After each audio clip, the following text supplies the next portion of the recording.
So, good evening, boys and girls, and welcome to the Saturday Night Creche. And here we are again, 1 week later after our inaugural first stream back. So, as always, we have with us, and you had pointed the wrong way, we have James Hello. and Steve. So, Hello.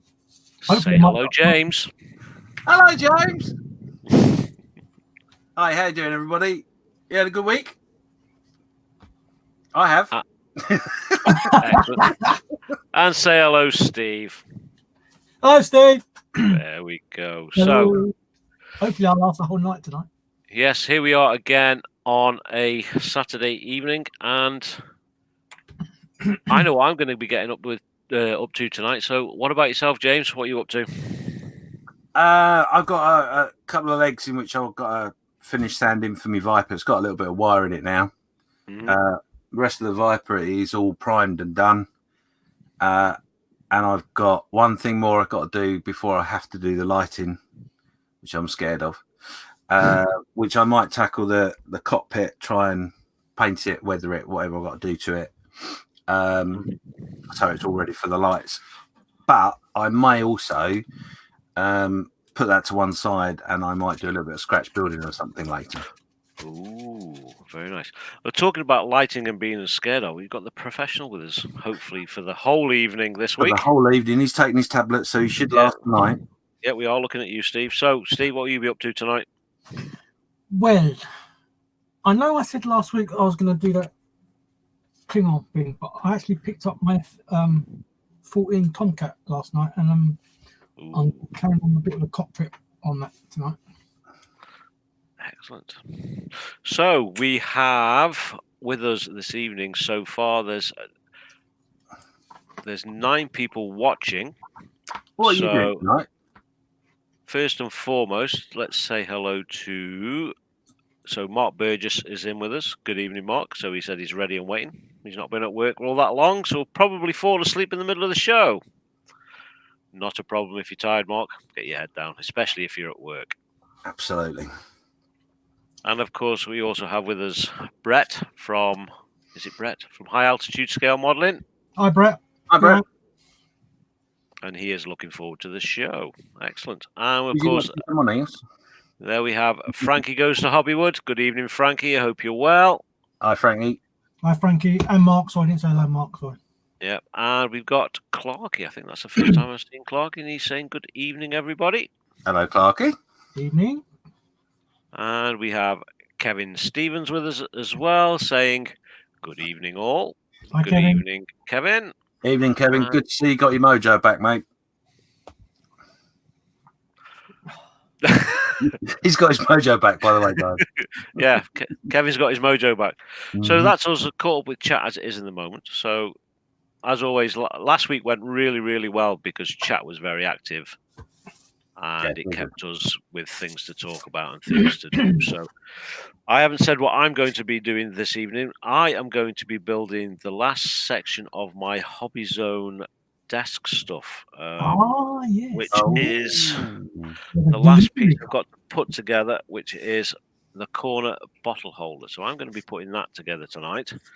If I go a bit camera wobbly, I'll show you where we are at the moment. I've still got drawers and everything to build. So we have gone and set up this corner space here with the Hobby Zone stuff.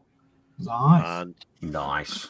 My desk was previously organized a little something like this in an old shelf. So the difference is quite considerable. Obviously, all the drawers and stuff need to be made yet. So I'm going to be doing that. I've been taking pictures on the process all the way through it, so I'll post them up on the Facebook. I see you got the sprue holder thing. How is that? I don't know. I haven't put a sprue in it yet. Once I put a sprue in it, I shall let you know. So that's what I'm going to be getting up to. But so far, the stuff's gone together really well. There's a lot of cutting and cleanup involved with it because the pieces are actually attached together. I've got some of the drawer pieces here. Yours were like mine were. Yeah. So that's actually 6 pieces there, and they're still held together with a thin piece of MDF sheet. So you have to cut that and then clean it up. in that gap. I found that with mine. Some of them were, and some of them weren't. Yeah, no, all of mine have been like that. I think they must have changed the process, Steve, because as I was saying to Carl a little earlier, none of mine were like that. They were all literally, you opened the box and it was just a bundle of pieces that you just clicked together as per instructions. Yes. My first ever lot were totally free, completely. And then the last one I got last week, it was half and half.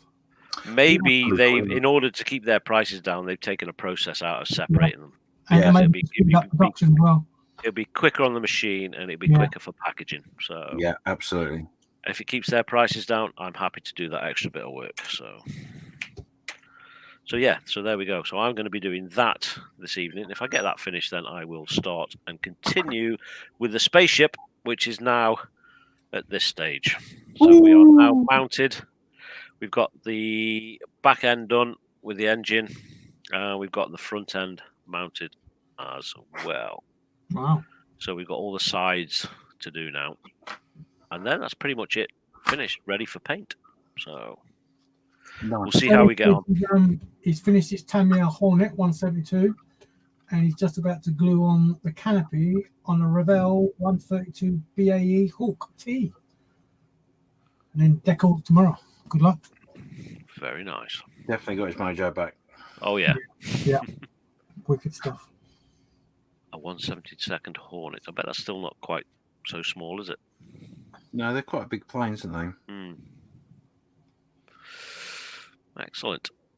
Excellent. So, I should put that banner back up. There we go.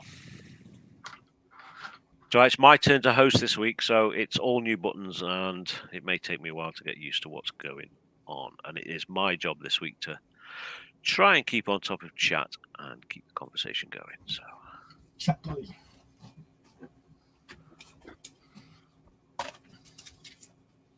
There we go. I am going to start unpacking my box. Actually, we'll switch camera first and then. There's a phrase I didn't expect to hear tonight.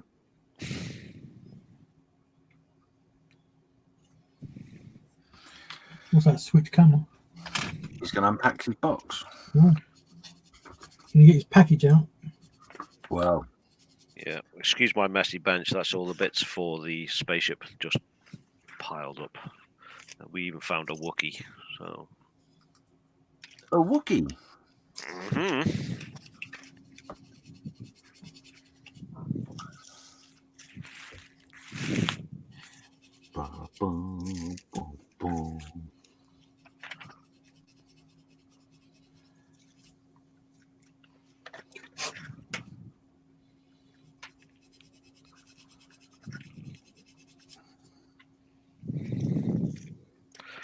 Oh, not so many pieces to this one.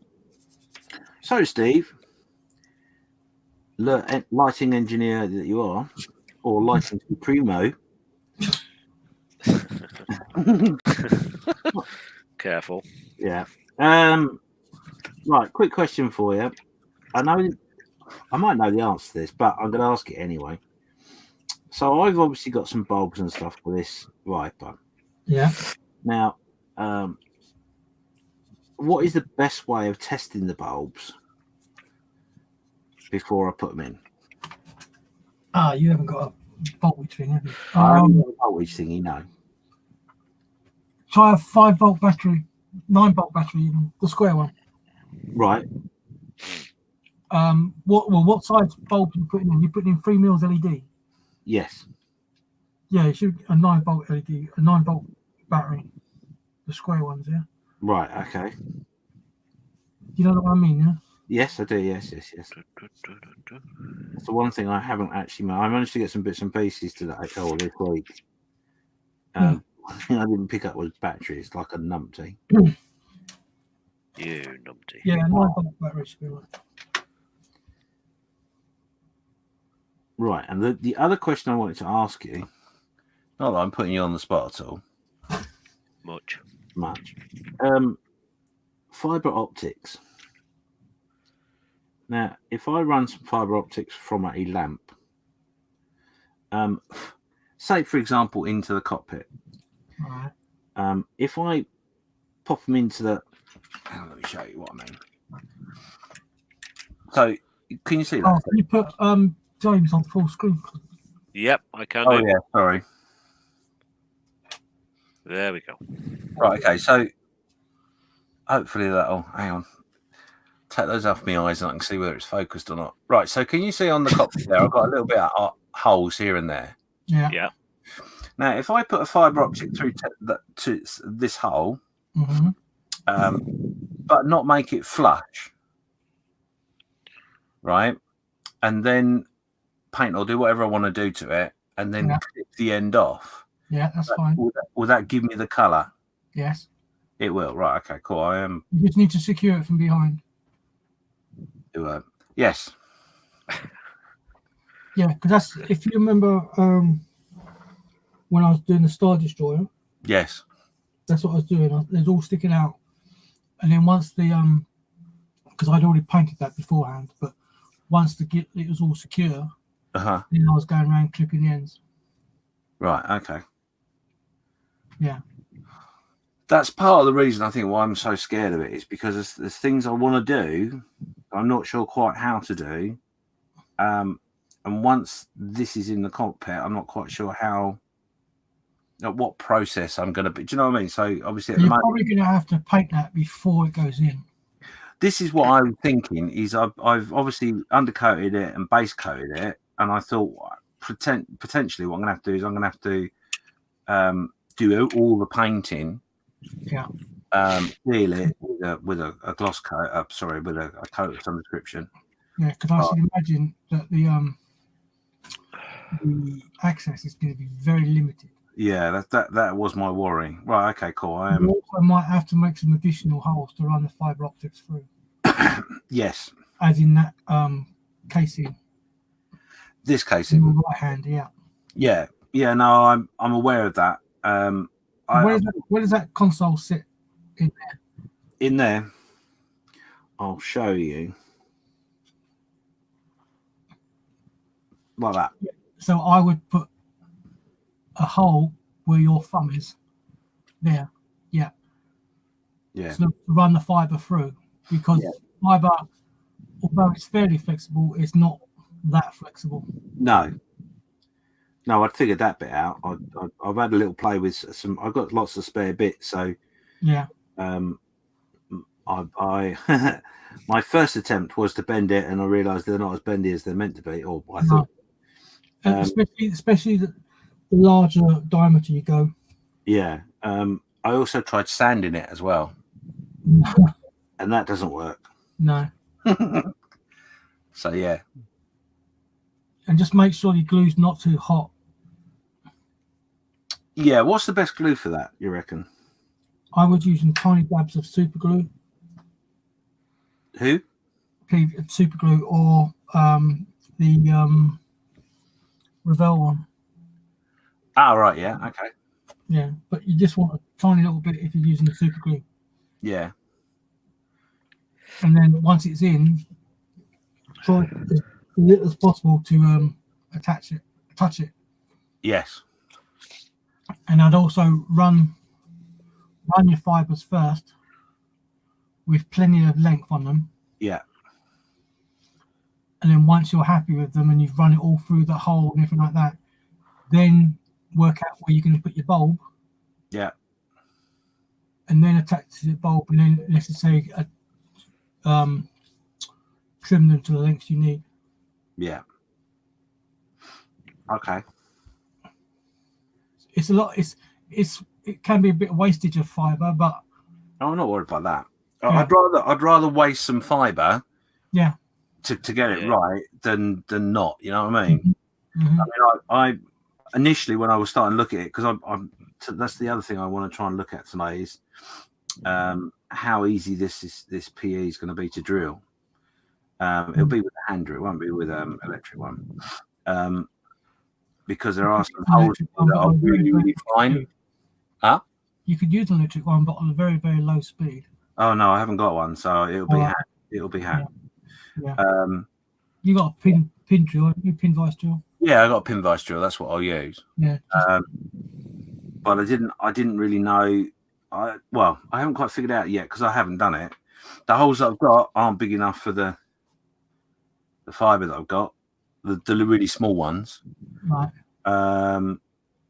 So I'm going to have to drill them in theory, but I don't quite know the difference in diameter. So I've got to figure that out. That's something else I've got to figure out before I start fiddling too much. Okay. So, yeah. Okay, so we have 13/12 watching now. So don't forget to say hello in chat, folks, and let us know what you're working on. You can see what we're working on. So let us know. And in answer to Mark's question, no, it's a Tamiya 148.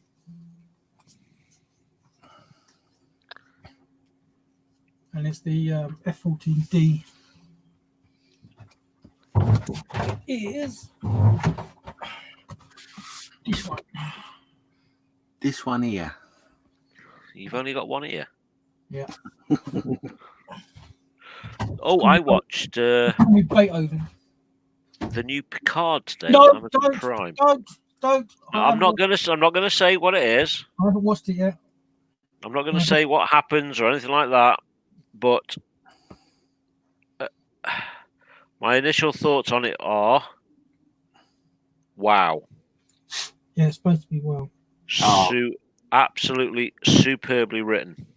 Oh, don't say that. I'm going to have to get Prime now. If you're into your Trek, Oh. I'm looking forward to seeing 7 of 9 because she was pretty fit back in the days, and Is she? yeah.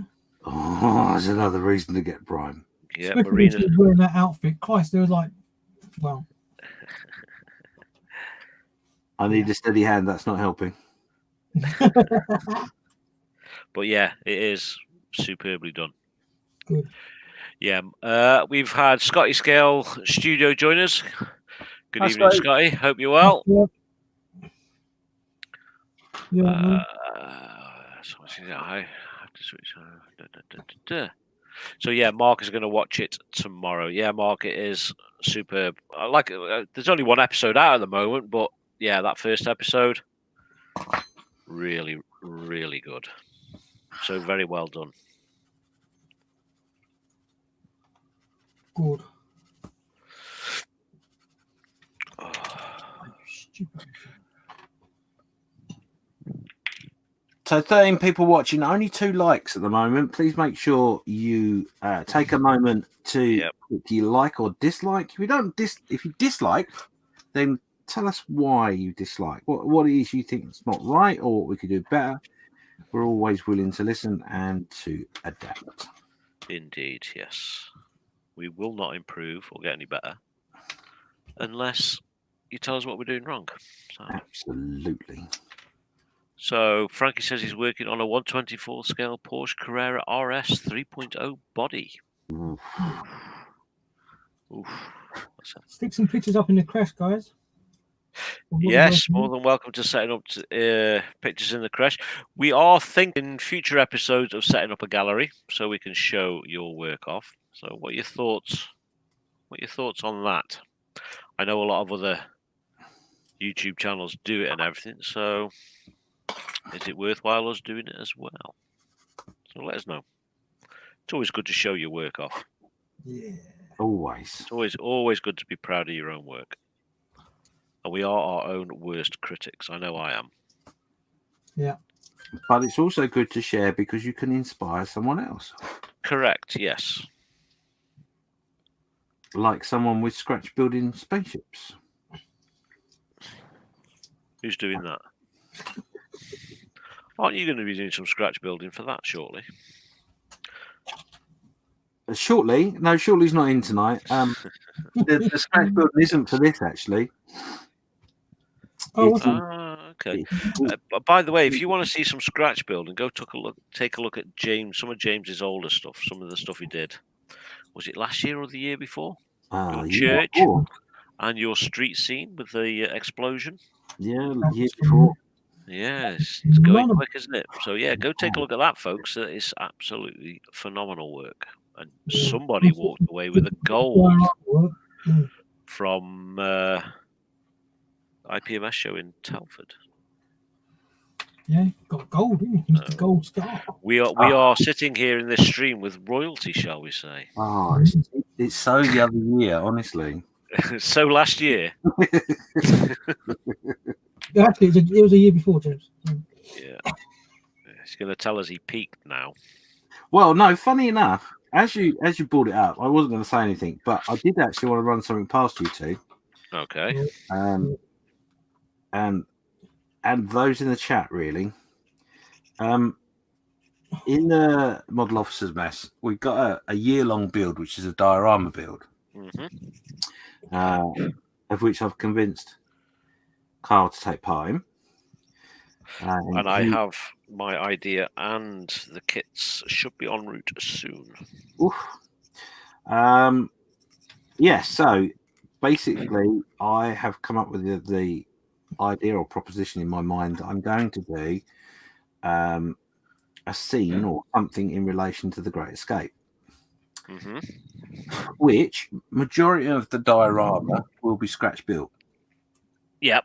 So, would you guys like me to do a second scratch build video series? Yes.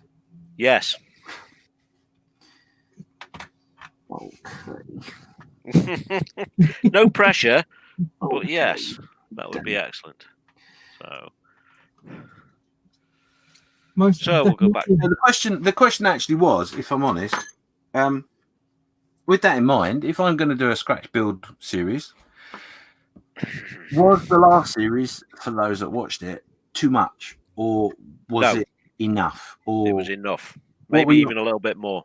Oh, I hate you. Oh. Okay then.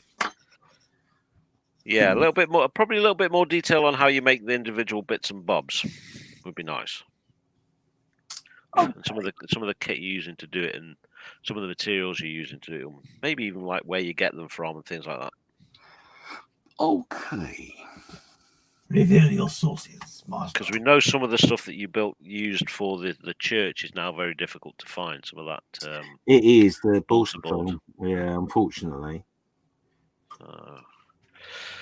So back into chat. So we've got Mark Burgess has finished his 1-100th MiG-19 this week, and an Airfix B-25, and now he's finishing up some started kits, working on finishing a Dragon Panzer IV with a Panther turret. Ooh.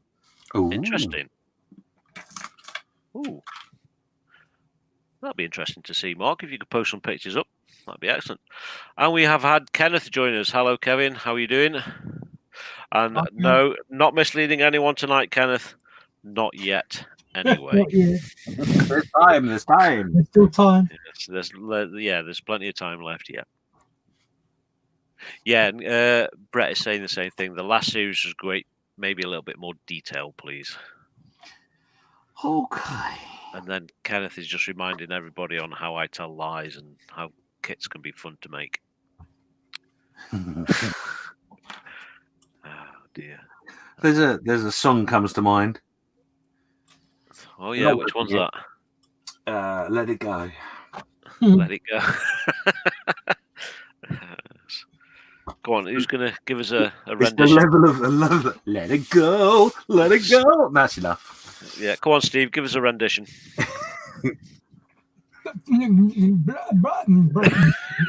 Oh, he's good. He is good, isn't he? That was a thing of beauty. I just want the whole album now. Oh dear. Right. This stuff really does go together really well. It is precision cut, like. Oh yeah. It is lush without doubt. So I did look at that is it EBMA stuff as well? EBMA, yeah. Yeah, and it's nice looking stuff, but I just don't think it looks as nice as this. Because I know that Graham over at Scale Modelers Shed, who do a podcast, if you've not listened to it yet, I don't know where you download it because I don't listen to podcasts. It's something I've never really been into. I've listened to a couple from the links that they've posted, but never really downloaded and listened to everything. No, Unfortunately, it's not my bag, it's not really my, shall we say, cup of tea. it's not my bag. But if podcasts are your thing, listening in, so yeah, head on over to what have they called it on the Facebook group? Is it Scale Model Shed. Scale Model Shed. So have a look for that. Download it, have a listen. What I have listened to, don't get me wrong, is very, very, very well produced and very well done. But like I say, it's not really doesn't float my boat, shall we say. Something else they do as well is they do kit reviews. Yes. Which I'll be honest with you, I'm not a great pod listener. In fact, I do enjoy their podcasts actually.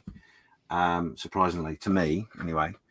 But they do kit reviews, and I honestly thought when they first said they were going to do it, I just thought, oh yeah, that'd be great, that will.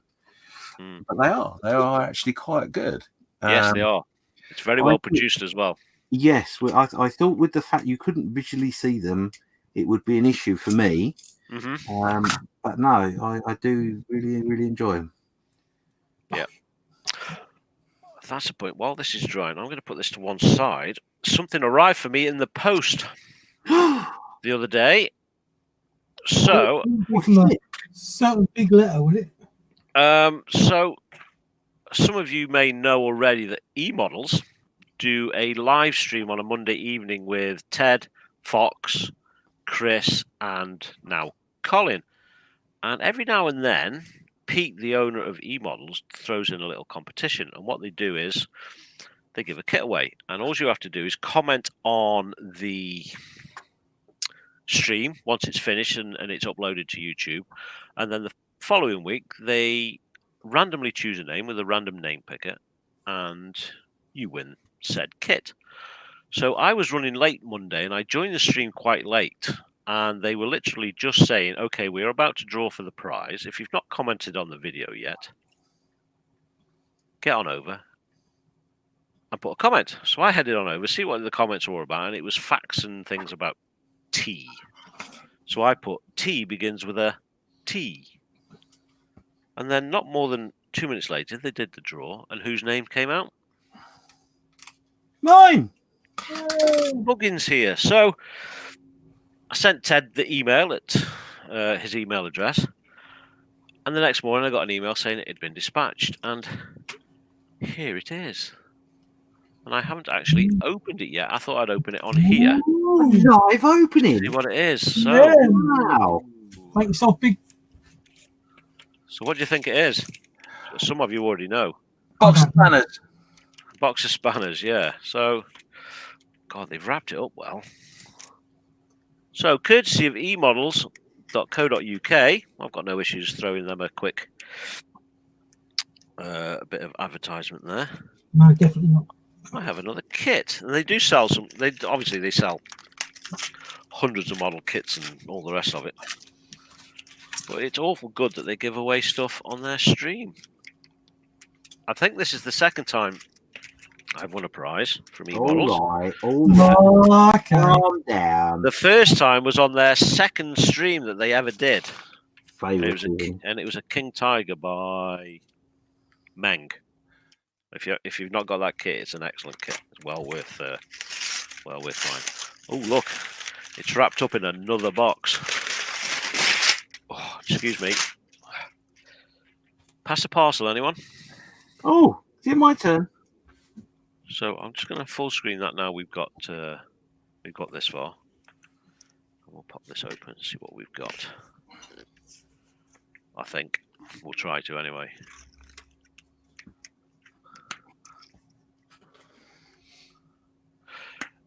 Mark Burgess, was that Scale Model Podcast? No, it was Scale Model Shed.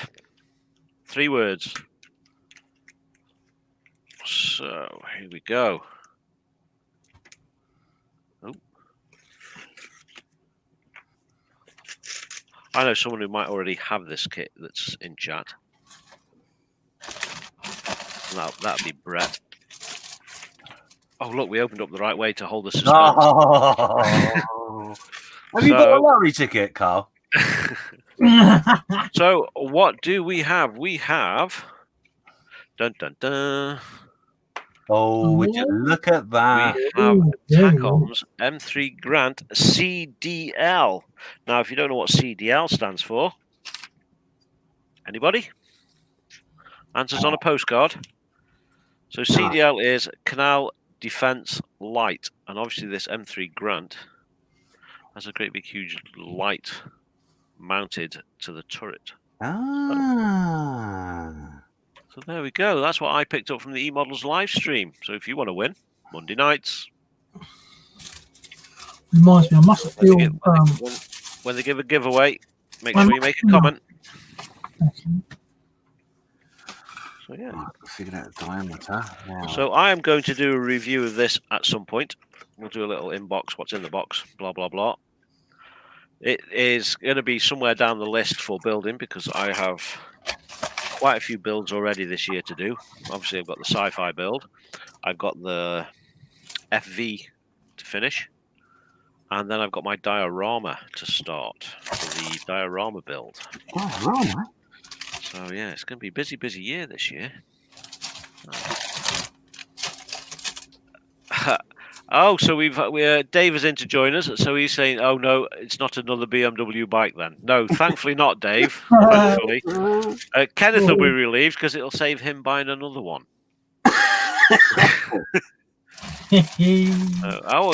Gary Murphy's joined us as well. So hello, Gary, Hello.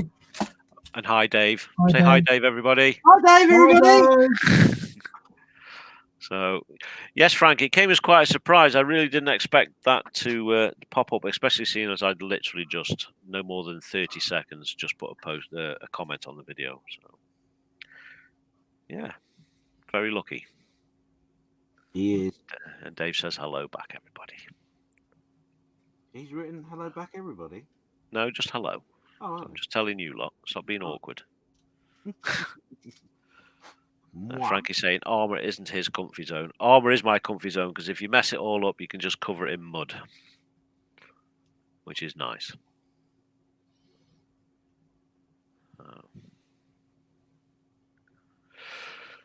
So we are currently sitting with a 17 in chat. So if you've not said hello yet, say hello. Let us know what you're working on.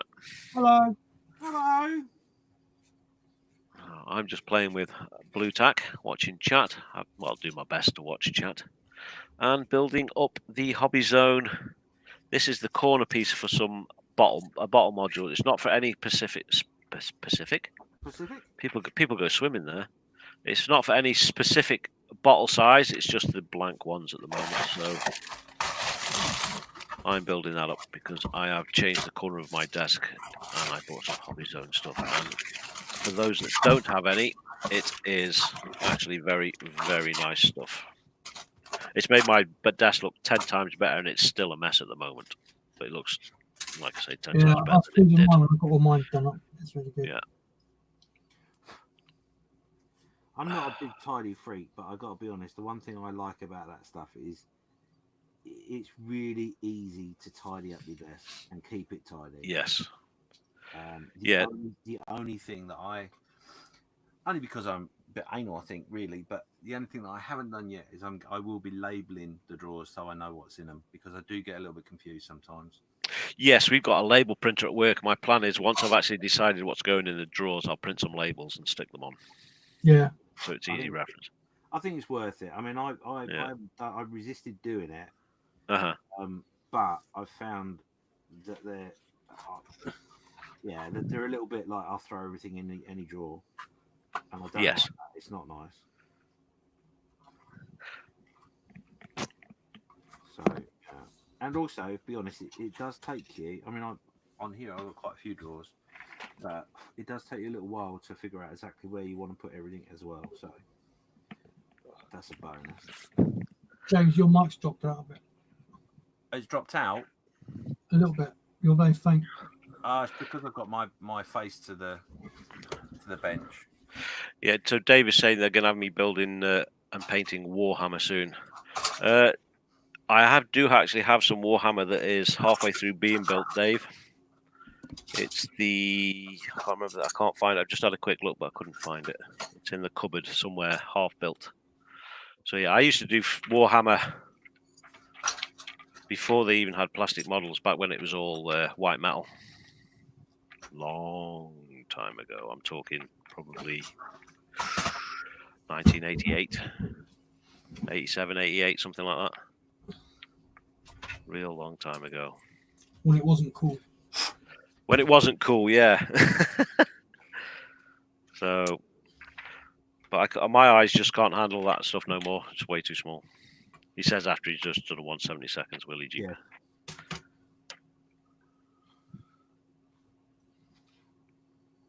But yeah, I used to love Warhammer. Never played the game. Me and the wife used to play. What was it called? There was a commercialized version. It was no. There was a Space Marines one. Hero Quest. That's it. I knew it would come to me. Me and the wife used to play Hero Quest all the time. Anyone else used to play Hero Quest? Nope. No. No. What about in chat? Anyone in chat used to play Hero Quest? Because there was supposed to have been released a 25th anniversary about 6 years ago of Hero Quest, where they'd reboxed it and remolded all the figures and all the rest of it. So, but I don't think it ever came out. No, I'll be honest. I've not. When I first got into model making, my brother used to do wargaming. But with the really, really tiny. Mm-hmm. I don't know what scale they were. They were just like really, really tiny. But it was nothing. It was too small for me. I like something you can get your hand around. Easy now. No, I didn't mean it like that. Like what? Well, yeah, exactly. And oh, bit of innuendo. Oh, I'll say. So I've still got them all though. They're all metal. Oh, you're mine, honestly, Steve. Yeah, get out of the gutter, Steve. Yeah, I never did. Yeah, that's worked fine. Actually, I can. Oh, I've just made this so much more complicated. Why did I do that? Because I want. So let's put a couple of these shelves in and see what bottles we're going to be using on here. Because somebody in chat said, don't put them all in. Who was it? Yeah, Kenneth saying, don't glue all the shelves. Put them in and then fit your bottles, and then you can remove any shelves that are too big, which is a pretty good idea, actually. Yeah, none of mine are glued. Not the paint rack glues, anyway. Yeah. Right. Okay. So. Cool. That's cheered me up. That, as I thought it was going to be so much more hard work. They fit quite well on that. So while Carl is fiddling with his shelves, I'll say, what about the chat? What about you guys? What are you working on tonight? Are you playing with models? Have you had a delivery of some goodies? Or have you been lucky and won the lottery? I mean, won a prize? Let us know. 17 people watching, only 2 thumbs up. Please take the time to do a thumbs up or thumbs down. We appreciate your feedback. Yeah, and we've got Simon's joined us from Sim Farmer as well. Evening, Simon. Hope you're well. Evening, Si. Hi, Simon. You building tonight, Simon, or are you farming? He's a morning farmer. About these. He likes to do a bit of farming in the morning. So they fit on there quite nicely on top shelf. Top shelf? Top shelf, bit of top shelf. Oh, yeah. Of course, we've got Like Spike. some of these to fit on there as well. Okay. Mark's just sitting, chilling with a bottle of Spitfire. Nice. and Simon's working on his Takom Tyrion 4. Oh, I'll say. That means absolutely nothing to nothing to me. I do apologise. Oh, what about these? This is Can't the only be humble product I use. What's that? The weathering powder. Oh, right, yeah. So that's there. Quite nice. Right. It's going to clear up a lot of bench space. Of course, that is until somebody forced me to buy these things, Who? which I've still not managed to use yet. But the diorama this year is going to see a lot of this stuff. But So the thing is, now you've got a space to put them, you'll remember to use them. indeed. So yeah, looking forward to using them. It's going to be pretty cool. They are immense products, without a doubt.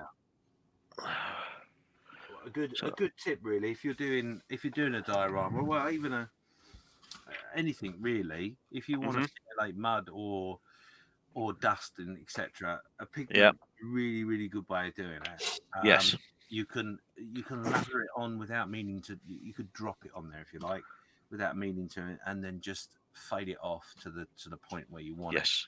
It's for me personally, it is something that I find really, really useful. A little frustrating sometimes because you until you get that sweet spot, it can be a bit of a pain. But and it does get everywhere.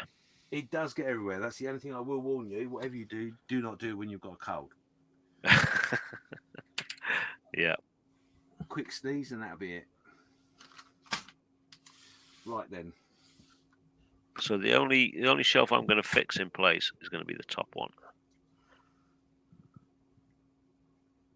The rest I'm going to leave out.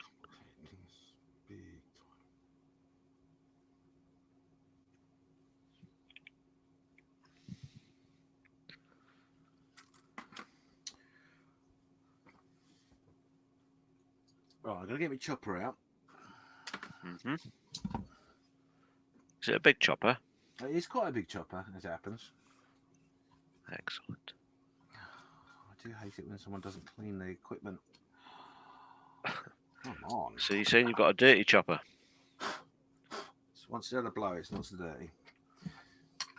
All done. Right.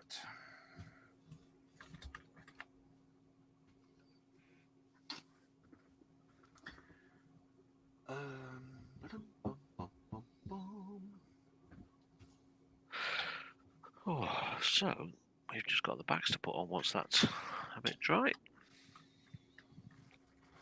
That is it done.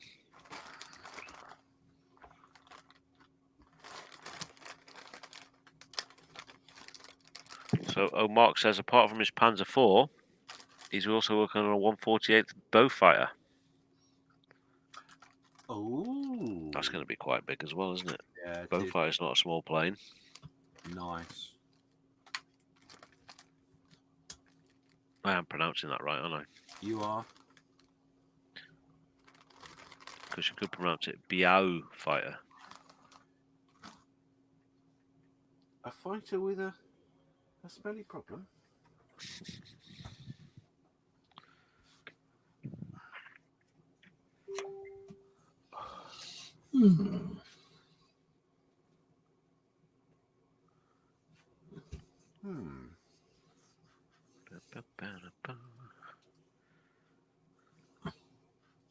We've got 18 watching. That's good. So, Larry, drop a line. Let's know what you're doing.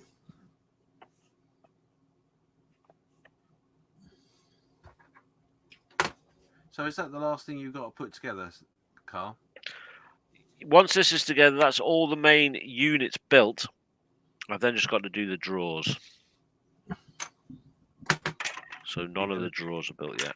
You're going to do your drawers? Yes. Okay. All of them. Okay. So I'm going to put this up here out of the way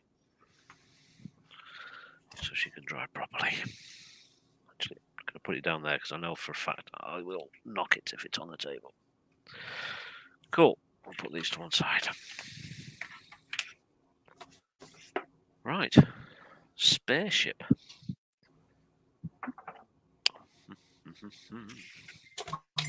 Spaceship. spaceship. So we do have my side parts mostly done. We've got some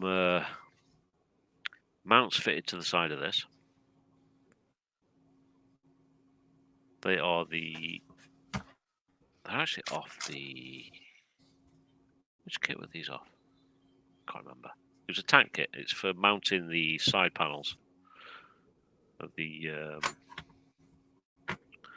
thingy armor. Yeah, my brain's gone. Brain's gone. And of course we've got this part as well for mounting, so it's going to be fun trying to get these to stick to the side of this.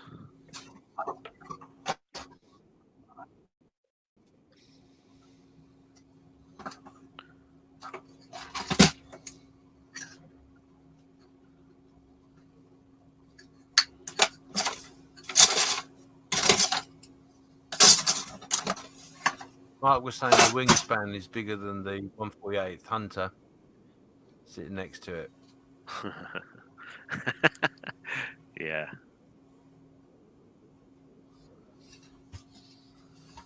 And he was just saying that he's terrible for starting kits and not finishing them. So trying to complete the ones on the go. The Hunter's been finished for a month or so. But he started it last February. Okay. Yeah, I think we've all got those sort of things going on, Mark. Yeah. Yeah, definitely. I think it hit us three towards the end of last year, didn't it? All pretty Yeah. much at the same time. Yeah. Yeah, definitely. I mean, I've probably got about four or so there that need to be finished, really. Yeah, I've got a 1/9 scale motorbike and sidecar that's a really fun build. I've also got on the go at the minute a Revel Tidarian shuttle, which has been sitting on the shelf since we did the Creche streams last year. Yes, I remember that. Yeah. I've got a half-built Revel 144th Millennium Falcon. What else? I think that is it. I've got obviously the FV I'm working on at the minute. So yeah, there's plenty on the shelf of doom, which I plan to finish this year, all of it. I've decided that anything on the shelf of doom by the end of this year will be put in the bin. If you don't touch it. Yeah. Yeah, that's probably a good shout, actually. If you don't touch it, bin it, because it's just taking up space and you're never really going to do it. It's not so much that, it's more of a case of it just sucks the life out of me, so. Yeah.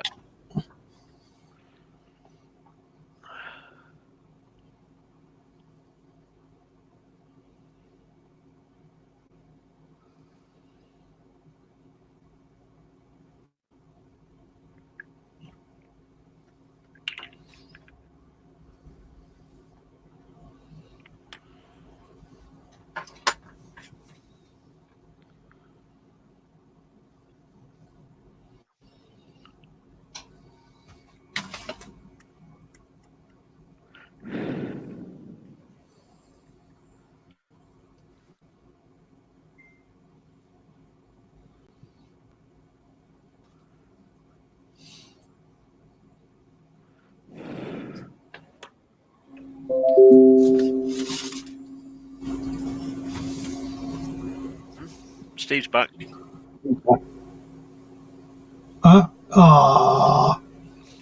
Or your shed door's just opened.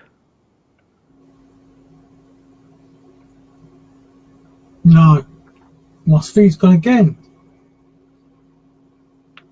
What is it? No, Steve's still here. He's still there, I can see him. No. Yeah, but it's very slow. Can you hear me? Yeah, I can hear you. Yeah. Loud and clear. There's nothing wrong with your mic. Yeah. Unlike mine.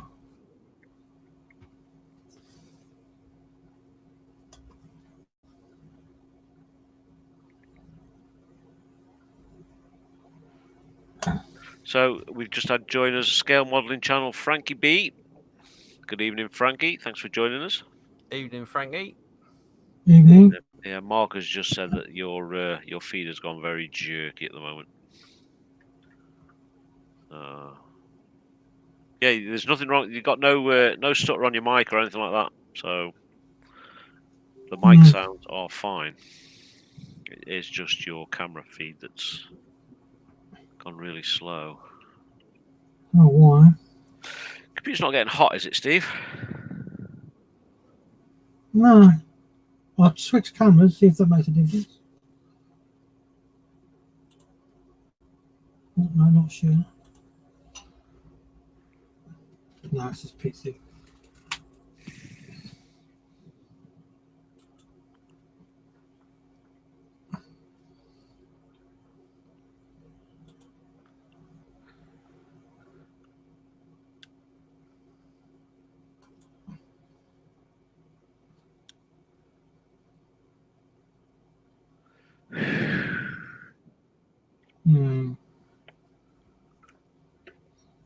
Yeah, Mark's just saying you're still there, but it's just a low frame rate.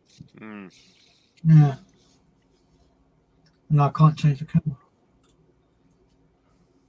No, you change the camera. No, it's gone to actually slow as chuff like last week. No.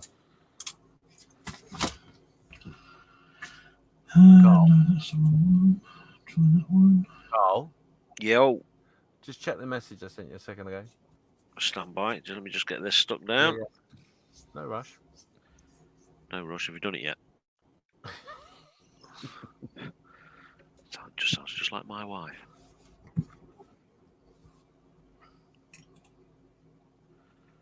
Okay.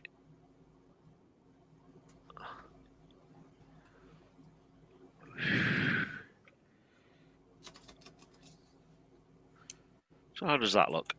We've gone and we're mounting some bits on the side. This here, I'm going to have a duplicate on the other side as well, so it looks like some sort of doors or something like that. But yeah, so far that is what we've got on that side.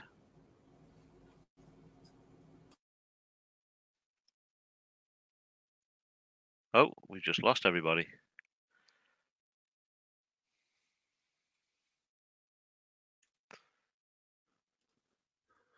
Welcome back, James. Hello. You dropped out there for some reason. I did, yeah. Does my mic sound better?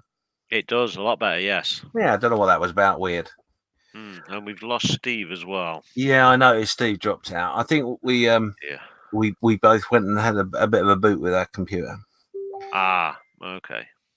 Yeah, Steve's just sent a message saying he's having a jiggle. Yep. So there we go. We've got this side, some stuff mounted on this side. Just saying. So nice. I might add some sprue goo to the joints on the bottom of there because it looks a little bit weak, shall we say? A bit flimsy eye. Yes. We're gonna have to add some sprue goo in there as well. There. Right. But yeah, looking all right so far. You know, I was saying earlier about the fact that I'm never quite sure what's in the drawers. I don't know what to say to that. Yeah, I quite often have to have a route around in my drawers to find out what's there because I can never remember what's there. Yeah, so sorry for the noise. I'm just trying to locate some. Your mic is much better since you've rejoined. Yeah, I think it's to do with my connection. But I don't know.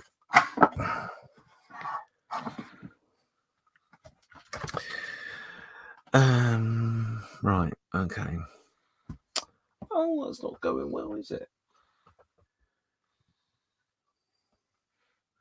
Any sign of Steve yet? No, not yet. It's frustrating.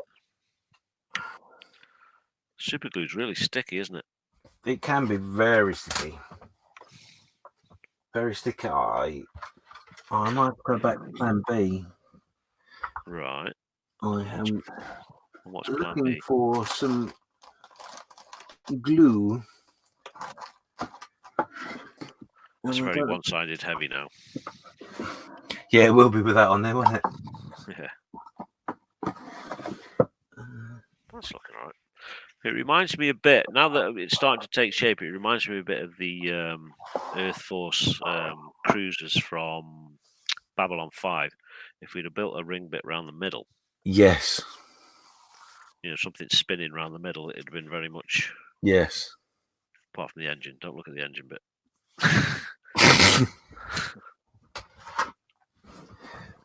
Apart from the bit that doesn't look like it, you're right. Correct. That's Yeah. the one. Yeah. Shh. Don't tell anybody. I'm not saying nothing to no one.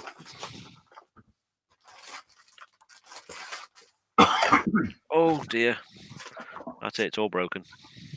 I was so cross. I'm going to get so cross because I promised myself that I'd be all organised today, and I clearly am not. No. Hey. So say we all. Never mind. Oh. Whistles. Well, that was silly. I went and bought a load of balsa wood and I haven't got any balsa wood glue. God damn it. There's glue for balsa wood? There is glue for balsa wood, yeah. Did you not know this? No. That's what I... balsa wood, I just use some of... where's it gone? Some of this stuff. Yeah. Which I used all that up on my Hobby Zone stuff. So I'm onto some really goopy Pritt stick stuff glue at the minute. It's actually quite good, quite strong. Oh, okay. 99p from Lidl. Ooh. It's a Pritt stick, but not as you know it. Oh, I can't believe. Oh, you are an idiot. There you go. It's the glue that's right in front of my nose. I didn't expect it to be right in front of my nose. We need some sprue goo in there.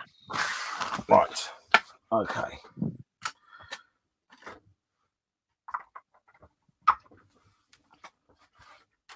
Make safe, make safe, make safe. So I've drilled out my holes for my cockpit for me fibre optics. Yeah. So that means that all I've got to do now is actually fit the lighting. You can do it. Yes, but I'm not doing it tonight. I am a chicken without that. Mark's just saying on there, used to be a big fan of B5. Yeah, Babylon 5. Oh, okay. And he uses super glue or ordinary PVA glue. For balsa. Funny, never used balsa glue on balsa back in the day. No, it's to be honest, it's a Humboldt product. And the reason I use it is because it was that was my glue for balsa wood, and back in the quite a while back, about 5 years ago actually, I bought about 6 tubs of these or 6 tubes of these. So it's a case of using up what I've got, and that is the last one. But I do like a bit of balsa glue. Oh yes. And the Red Baron has joined us as well. Hello. Hello, Red Baron. Hope you're well. So that makes 19 people watching us. Excellent. I've got 2 thumbs up on my screen here. I don't know if there's any more than that. I was showing 10 earlier on, so... Oh, we're at 11 now. Oh, well done, all of you. Yes. I'll stop harping on there's only 2 then. Yeah, all you beautiful people. You wonderful people.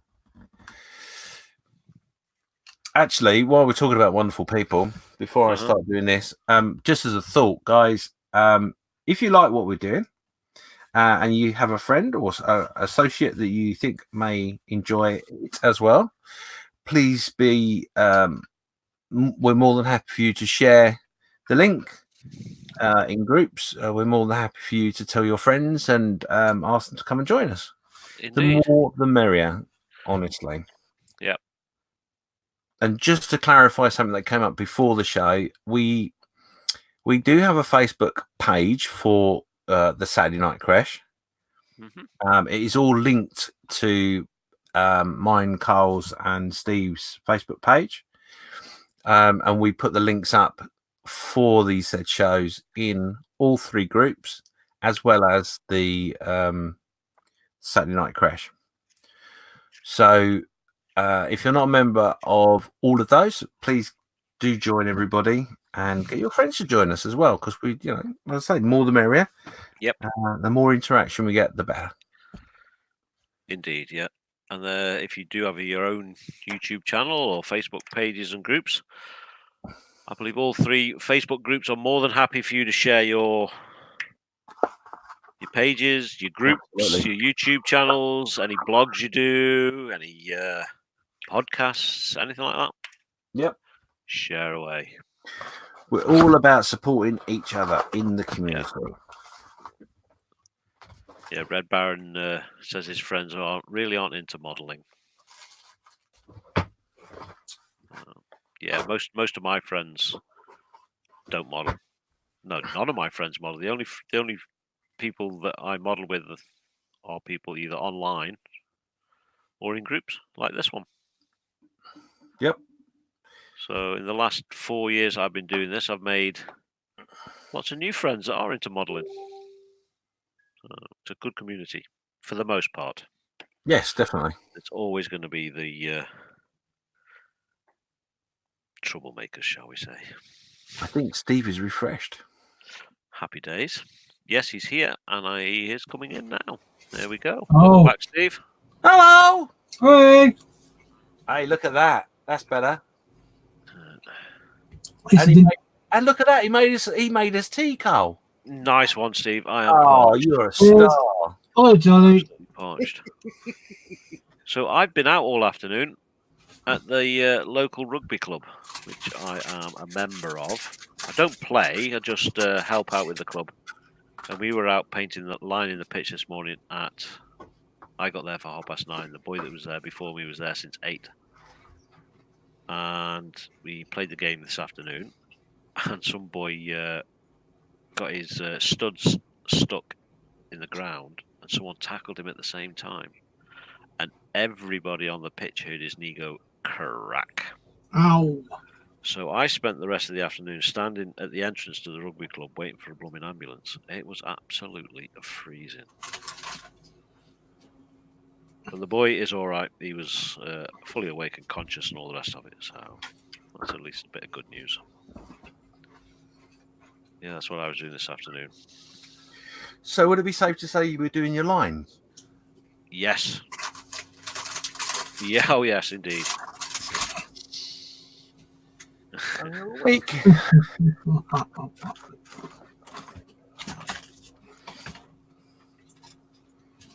Okay, let's look at okay. We're gonna let some of this stuff dry before we put any more on, I think.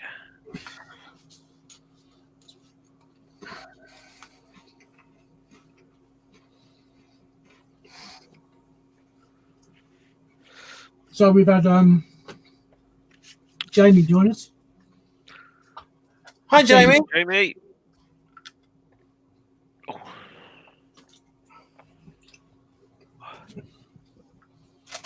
Just having my baubles.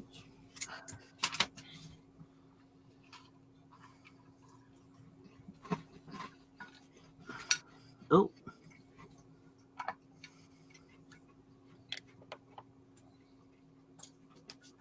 Yeah, I'm still showing 18 watching and only 2 likes, but Yeah, I'm showing 11. Mark's saying on his screen he's seeing 12. So I think YouTube's having a bit of a. It's having a moment. It's having a senior moment. That might be why we're having issues, Steve. no. Oh, actually, yeah. Now I've refreshed. Actually, Facebook on my pad. I've got 12 likes and 18 watching. So. There we go. There we go.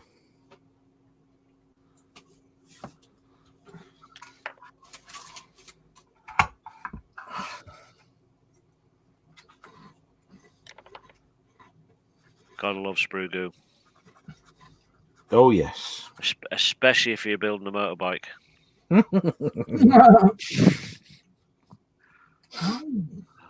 Maybe Kenneth's still here, I don't know.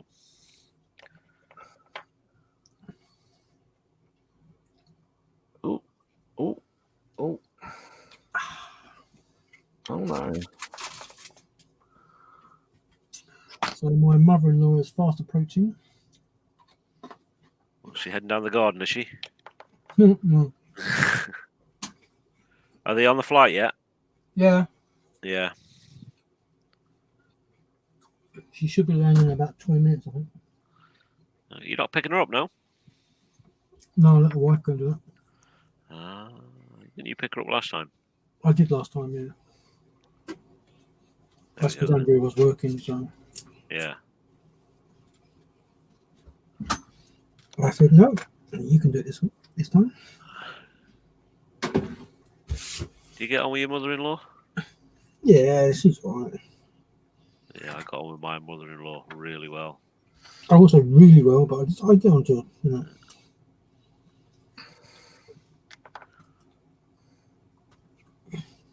I also get on like a house on fire. You want to put in a house on fire? Yes. Yeah, I'm very fortunate. I get on very well with my mother-in-law. Yeah. He's in Russia.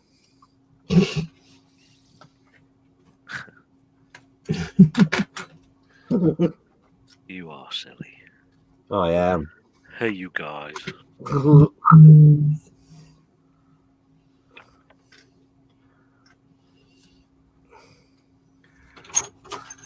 Sugar and spice and all things down. No singing. Oh, sorry. I forgot myself. No religion, no politics. No singing. You can sing if you want. No singing because you can't sing in tune. I was just about to say you're only good at whistling.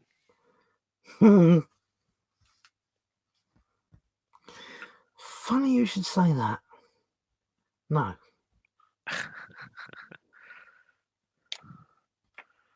Right, that's a few gaps filled. That can now be left to dry a little bit.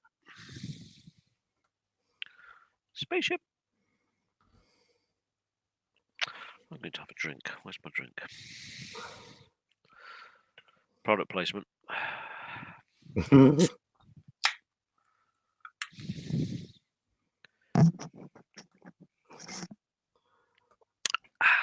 You know, I'm feeling quite left out, you know. Why? You opened a can. He's got coffee. Mm-hmm. Outrageous. Windows. Oh.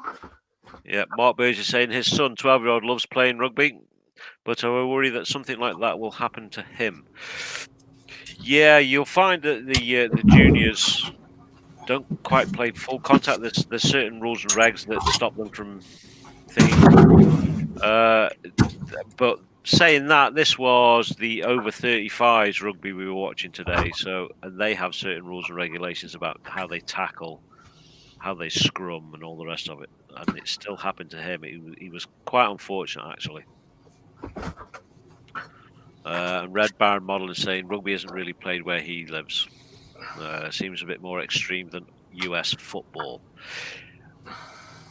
It looks a lot rougher. It probably is a little bit rougher, but if you watch American football, because they're wearing all that padding and the helmet, you'll see, if you watch it, the actual impacts when they tackle are a lot harder than rugby. Very much harder. A lot harder. Well, I don't know. Yeah, Mark says Some already. Tackles, Christ. Yeah, but you watch some of the American, and they literally throw themselves head first into people. It's like, yeah, that's scary. Mark saying he's already upset that his rugby's finished at school and it's hockey this term, and cricket practice has started. Yeah, I used to enjoy playing cricket as well, and hockey. I was in the hockey team at school. Going back to American football, isn't it Super Bowl this weekend? Oh, I've no idea. Yeah, Super Bowl is next weekend, I think. Oh, I thought it was this weekend. Well, I saw Next something on the weekend one or this weekend? I don't know, I saw something on the one show. Yeah, I don't know if you watched any of the rugby World Cup, Mark, but the rugby officials are now coming down hard on tackling. It's all got to be done in a specific way. They have to wrap their arms around before they make full contact and all that kind of stuff because it's safer for the person being tackled and the person doing the tackling. Very hot on if there's a head injury and that sort of thing as well now, aren't Yes. they? Yes. Yeah. Which I don't ever remember them being like that at all. Yeah, if you watch some historical rugby and you watch how they used to ruck, that's when the ball goes to the ground and they try and pass it back to the man behind them. Yeah. If you go go back and watch some historical rugby, that was probably the roughest part of rugby where the guys would come in and they would be stamping on body bits to get to that ball. Yeah. They're not allowed to do any of that stuff anymore. It's a much safer sport than it used to be. Obviously, it is a full contact sport, so there's still risk there. But yeah, I do like my rugby. Hoping to get to some of the games next year for the Six Nations. The chairman of the local rugby team is off. He has a season ticket for the Six Nations, so he's got all his tickets already. Wow. Yeah. Yeah, I'd like to a rugby game. Mm-hmm. It's good. Rugby, it's once you get past a certain age, it doesn't really become a game you really play anymore. You only play the rugby for the social aspect. Yeah. And it's more about the socialising and drinking and having a good time. Well, I used to do a lot of rugby dinners. Yeah. That was when I was doing catering. Yeah. But I used to do. I used to be in the rugby team at school. Mm-hmm. Yeah, that's where I first played at school. Yeah, I don't play now, but I'm thinking of maybe starting towards later in the year. So I started exercising again and all the rest of it in preparation. So I've got to lose some weight, get fit, and then start playing. Yes, Mark, definitely drinking and singing dirty songs. So it was. Yeah. Dirty songs? They don't actually really sing dirty songs anymore. They just do silly stuff. Carl. So. I thought you were going to sing us a ditty then. No, I don't. You're going to give us a rendition or something. I don't sing.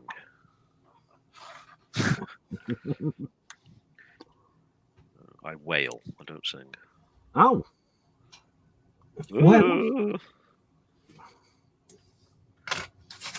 Oh, look at that.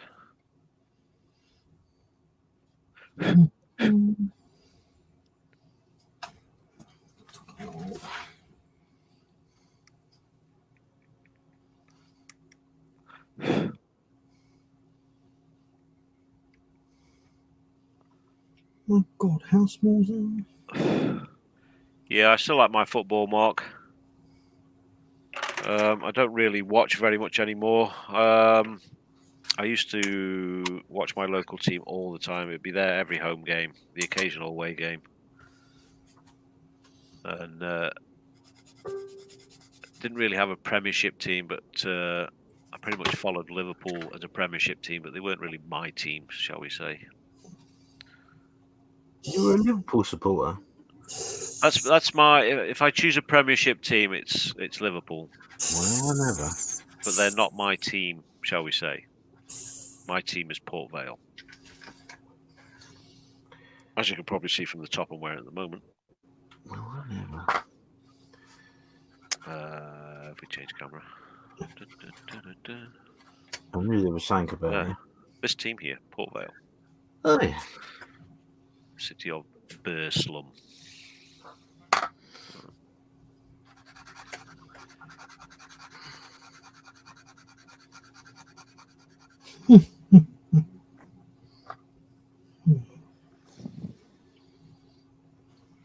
Fabulous.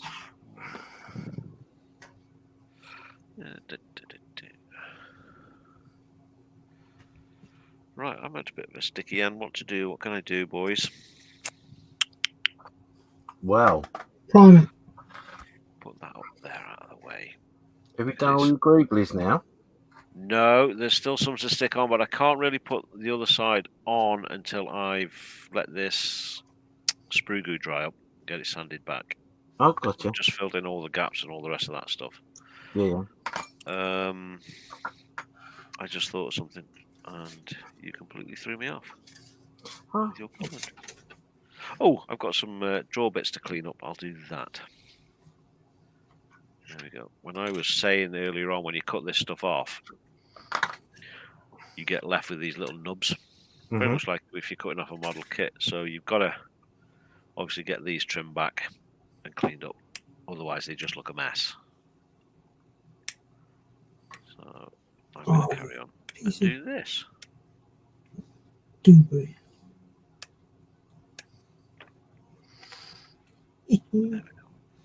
I love PE.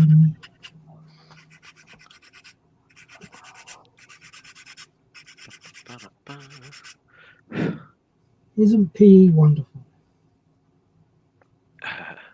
That's a point. We didn't get a chance to speak to the PE master and see what he's up to. I must do that this week. Don't let me forget, gentlemen. No.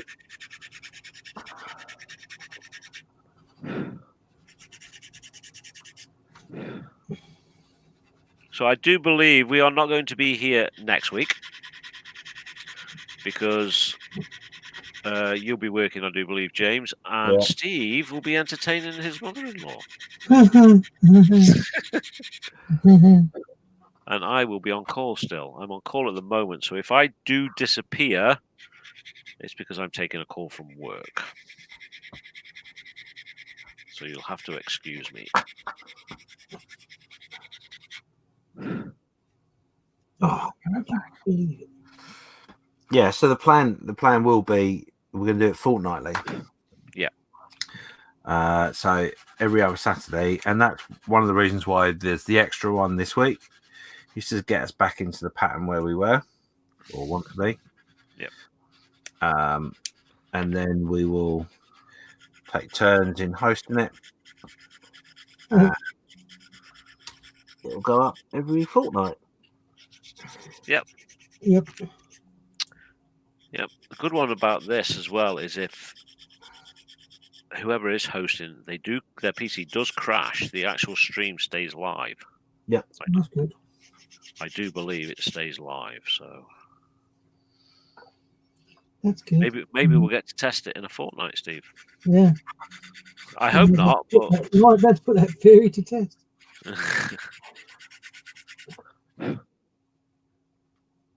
Oh, you piece of. Right,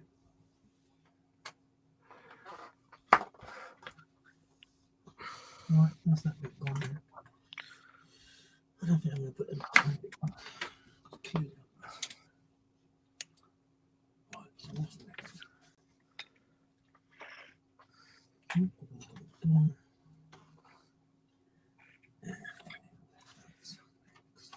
Oh dear.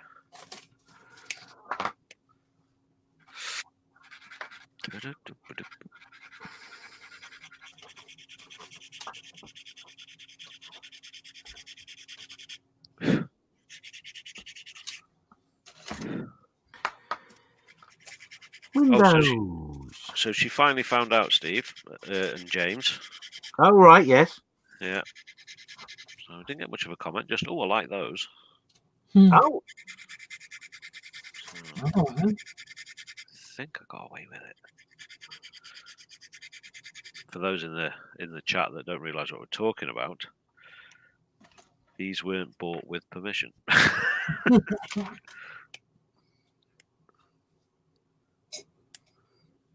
And you all know where I'm coming from. And we'd just like to say at this point, good evening, Mrs. Cole. Yes. Who's watching? Mrs. Smith. Yeah, thank you very much for the gift, James. They were excellent. I'm glad you enjoyed them. I did And- think about that, you know. And I know. You know what? I almost offered, and then I went, no, I'm not going to. Yeah. What are friends for, huh? Absolutely. Drop in a minute. Absolutely. And do you know the main reason for that? Because when my wife found out, it would be, well, hang on a minute, why are you spending that sort of money? Yeah. No, I think, to be honest, it was a deal you couldn't walk past anyway, Carl. Let's be honest. No, You no, know, it wasn't. You're that right. special offer was just bang on. Too good. Yeah. Absolutely. Made a massive saving. Oh dear. We've got Mark and Red Baron talking about son getting into modelling, hopefully. Oh, excellent. He's tried to get him into it, but he's get a bit up. But he's painted some Warhammer figures though, so slowly, not. Unfortunately, by the time I got into modelling, my kids were all grown up. So yeah, same here.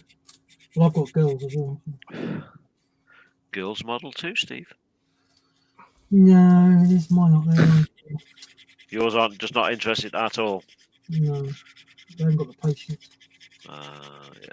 Or that I haven't got the patience for them. I'm not sure. Oh, I gave my Willie in a box away. It's gone to a good home. Yeah. Yeah, got a colleague at work who wants to buy a Willie Jeep in a box like that, but he just can't afford it at the minute. He planned to do it something like 20. He said, I planned to do it 20 years ago when they cost about £5,000. Yeah. He says, but he didn't bite the bullet. He didn't do it. And he says, now if you want one, they're like 20k to buy one. So I thought, it's a perfect home for it, because there's no point leaving it here just to gather dust on the shelf. Give it to someone that actually might appreciate it. So. Yeah. You like it? He does. He thinks it's excellent. So. Yeah. That's an expensive Willie in a box, isn't it? Yeah. Well, I put it on his window shelf at work and didn't tell him. And it took him 4 days to notice that it was there. And I just got an email. He says in the email, he said, Carl, why is there a Willie in a box on my shelf? I thought that's a great email. Oh, that's one for HR. Yeah.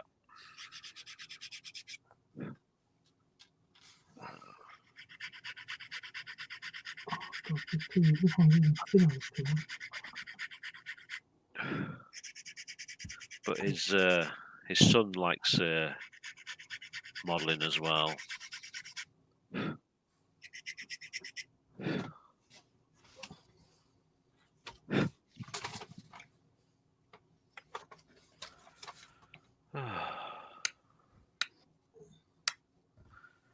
So we're coming to 9:30, gentlemen. We've got 20 watching. 20 watching. Congratulations. 20 watching and 14 likes. So excellent. Thank you very much. Lovely, lovely.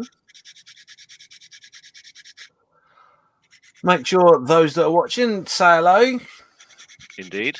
Interact with everybody. That's what it's all about. Please give us a shout. Say hello.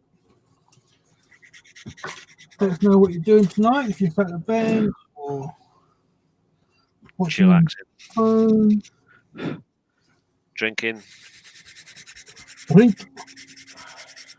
Yeah, I'm not allowed to drink when I'm on call. It's most frustrating. Outrageous. Yeah. Well, it's an emergency on call, so. Yeah, fair enough. If something happens, I've got to drive to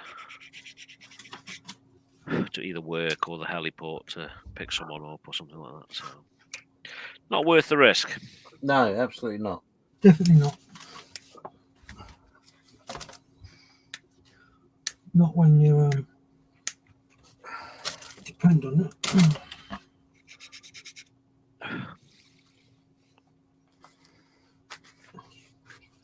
Oh, say.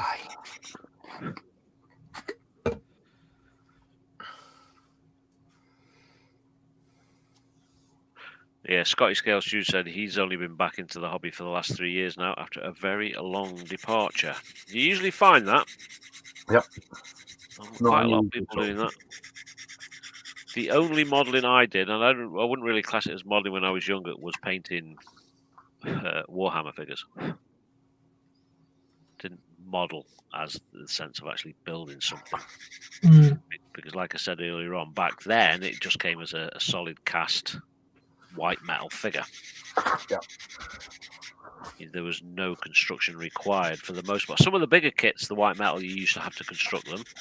But the small stuff, no, it was all just one piece.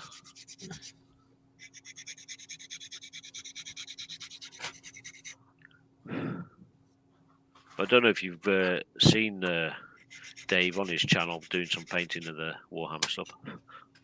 Butcher That Model. He's a pretty good figure painter. Is he? Oh yeah. Some really, really, really nice stuff he's been doing the last couple of months, because he took a hiatus from YouTube as well. Yeah. Because he did some beginner tutorial videos for kids and stuff like that. So yeah, he's back into it, painting his figures at the minute, and it's really good.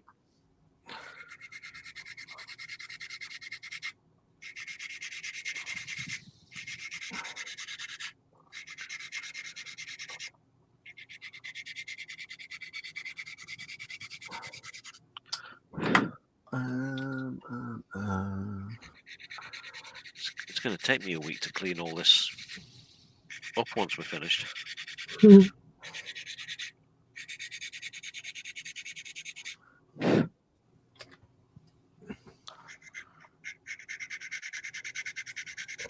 I now understand, Steve, what you were trying to say to me when you got yours. Because I just couldn't understand when you were saying, oh, did yours come in one bit? I'm like, oh, Yeah. I hear what you mean. Yeah, you get understand it now. It wasn't like his last one, had it? So why is it now? Oh, yeah, sure.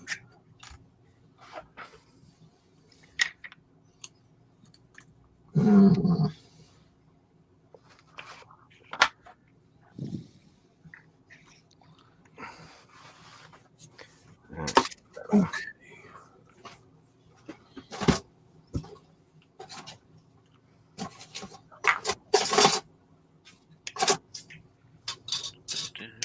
So are you two getting on with whatever it is you're doing?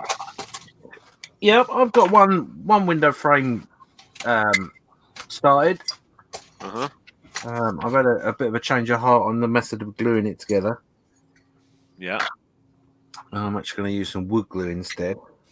I'll put you onto full screen, so if you want to Oh, okay. do a little quick show and tell what you're up to and where you're at. Yeah, it just so happens I've finished cleaning my nozzle, so that was good timing. Excellent. Yeah, so basically what I'm doing is I'm just trying to form some very basic windows, and this will be going into my diorama. So, and to do this, what I've done is I've got a box of matchsticks. To make it nice and easy, so they are wood, not balsa wood. And all I do, chop a little bit off and make a very simple window up. So the idea is right now is for me, the reason I've done it this way, I'll make this one up and I'll set it and make sure it's 100% right, how I want it. Yeah. And that will be my one in which all the rest will be married up to, so to speak. So I know they're identical, and I'm going to make half a dozen of those. And the glue, I was using some Umbro balsa wood glue, but I've just changed it to some Gorilla Wood glue. Gorilla Wood glue, yeah. Be a bit messier, but yeah. Have you said what your diorama is going to be yet, or is it a secret still? I don't know. Did I? I don't know. I can't remember you saying anything about it, like what it is you're actually doing in the dio. I don't know if I did or didn't. Well, I can tell you, it's not. No, it isn't a secret. No, basically, I may have said this already. So if I'm boring you, just put lots of Z's in the chat, and then I'll know. Yeah. Here they come. My yeah. Oh, look at that! Oh, wow. There's interaction for you. Yeah, so my diorama is going to be based on The Great Escape. And what I'm going to do is, or what I'm going to try and attempt to do, is a diorama that has the tunnel in it, and also the hut in which the entrance is in, so to speak. So I haven't quite figured it all out in my mind's eye as such, but it probably will be the tunnel at the front and the hut slightly at an angle on the top, with some guards outside chatting to stooges or stuff like that. And then a frantic bit of activity going on. Don't know. Yeah, it's still coming up with ideas. Yeah. Yeah, it's still in the plan. Overall plans there, but yeah. The reason for that is mainly because the tunnel was 8 foot deep from the surface, and that's quite a high diorama. Yes. To do once you put a hut on top of it as well. So yeah, it's not going to be 100% to scale per se, but it's a nod to the event that happened. Indeed. So so these are going to be the windows of one of the huts, and at the moment I'm just about to glue these together to finalize my mind how I want them. I've just realized that I actually don't want them like that. Right. Okay. So change of plan. Slight change of plan there will be, because I will want I will want the windows to open potentially. Yeah. Cool. Excellent. So, Steve, what about yourself? The camera's on you. What have you been up to? Well, I'm still fiddling along this cockpit. It's slow work because it's tiny bits of PE, and I had put this model back sort of like in the box for a while, and I've got it back out, but now I'm noticing I seem to have misplaced a couple of pieces. So, but luckily the PE will cover it, so it's not too bad. But yeah, it's coming along. Let's see, we've got the cool. Excellent. Quite small. It's one of my. I've done one other aircraft before now, so this is only my second aircraft. But, yeah, getting there slowly. Cool. Okay. Myself, we have got the sides of the ship. Well, one side of the ship and a little bit on the other side done. So we've just covered this in sprue goo to fill out some of the gaps. Can't see you. Oh yeah, you can't see me, can you? I need to click the button. Cut. So yeah, I've been working on this evening for some of the time. We've got all the greeblies on this side done. We may add some more. We've got a couple on this side. There's more to add this side. We've gone around, we've filled it with sprue goo, so I'm waiting for that to dry now, so we can't really touch anything else on that.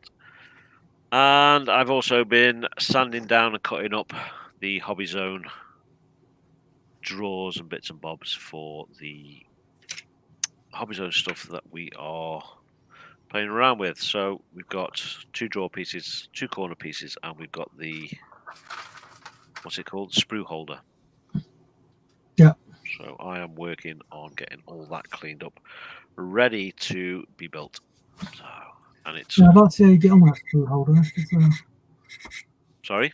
I'd like to see how you get on with that sprue holder. Yeah. I suppose I could try it right now. No, don't worry. No, because I've got a load of pile of sprues down by the side of me. So just stand by. Standby caller. Standby caller. So let's clear this bit of muck up. Get it off the bench. So we got that like so. Can you see that? Is that clear? Shall we full screen it? Yep. So that is the Hobby Zone sprue holder. Yeah. So let's grab a few sprues. We've got a box full of old sprues here. Here's something I prepared earlier. So we can take like a sprue and one.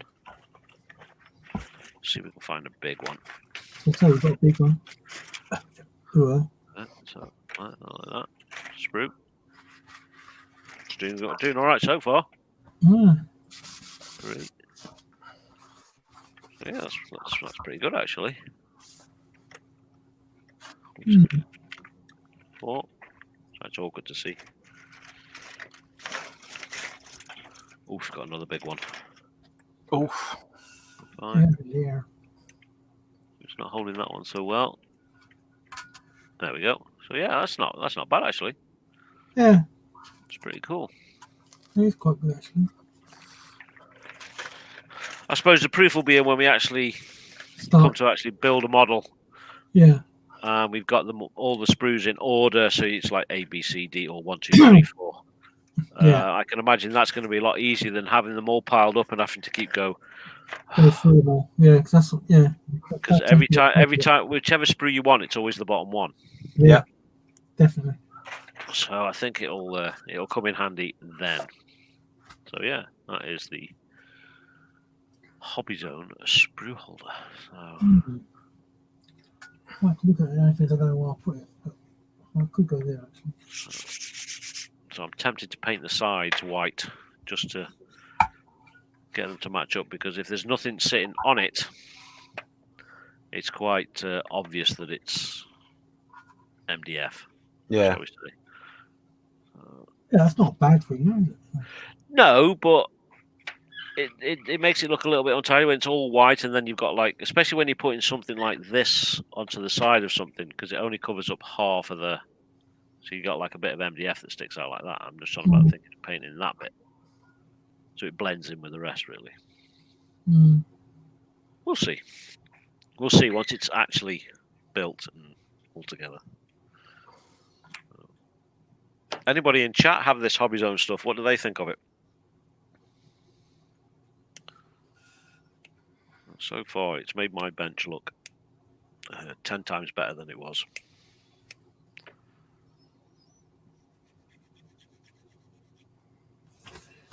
Right, so the next one.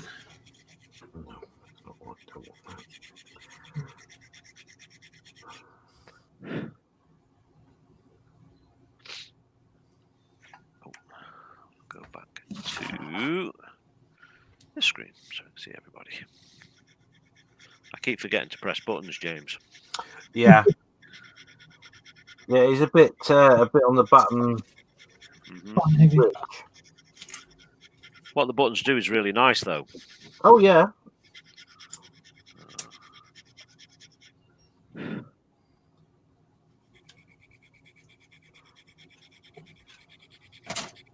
Yeah, no, I got to be honest. I do like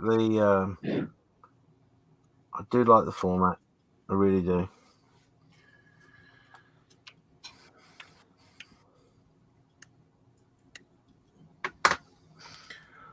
And that one's bent. Got a crooked window. Yeah, no, I've gone off on a tangent now. This is something else now. It's a spaceship.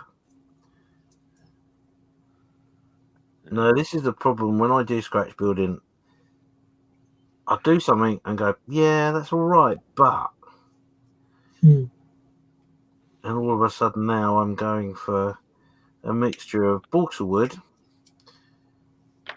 and matchsticks and.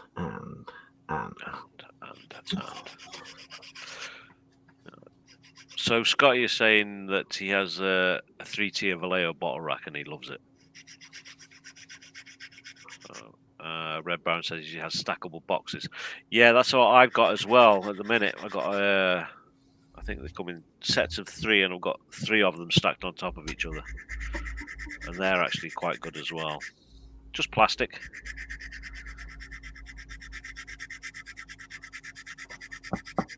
But they may get retired once I actually get the drawers in these.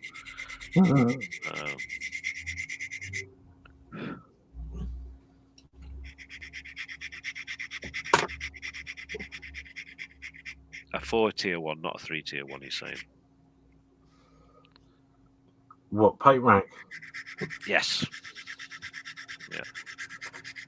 talking about the paint racks, the stuff I did like from EBMA was their bottle drawers. Yes. They did look very nice.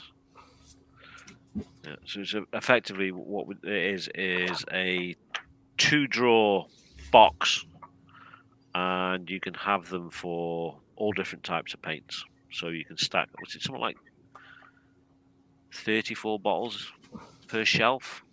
It actually equates, funnily enough, it equates to pretty much the same as you get for the Hobby Zone in their racks, but in drawers.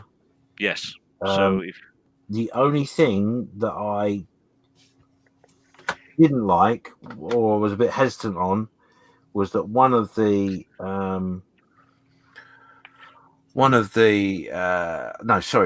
back of the drawer there's a space for 2 bottles right. to get the numbers up, so to speak. Yeah. And I thought that was a bit of a shame because I can see those being the ones that you never remember you've got because they're stuck at the back. Yeah, and you go buy some more. Yeah, but yeah, I like them. I really do. The one thing that I've got the Hobby Zone stuff here, and I've got all my model color paints on a tiered shelving thing. And the only thing that sometimes annoys me is they do gather dust. Yeah. But that was what was available at the time, and when I saw those drawers, I thought to myself, do you know what? Actually, I quite like that. Mm-hmm. Yeah. I like the paint racks, because I've got the below size one and the Tamiya size ones. I like them.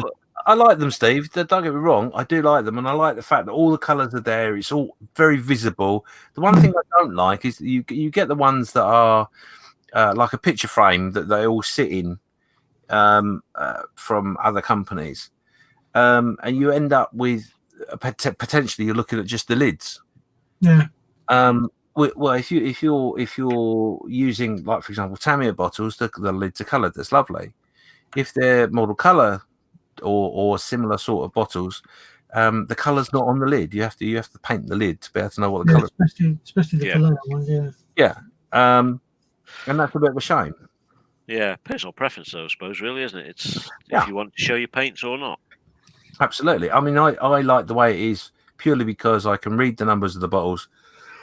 I don't have to rummage around. I can see the physical colour in the bottles. Yep. And for me, that works really well for me.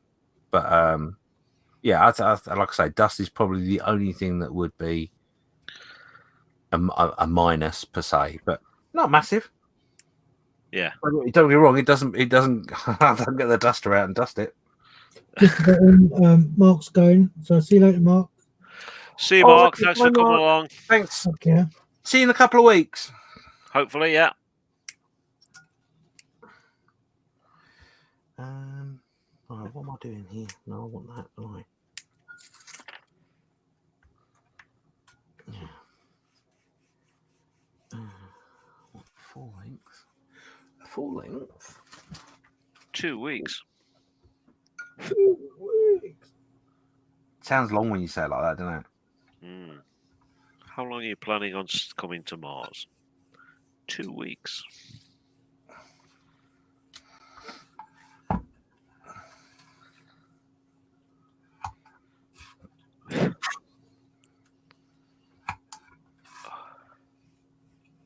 Actually, what is the date in 2 weeks' time?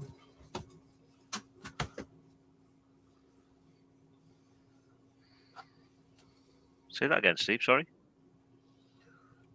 What the date is in 2 weeks' time? The date? The 8th of Feb. Yep. I said that without moving my lips. That's fine. 2 weeks. 2 weeks.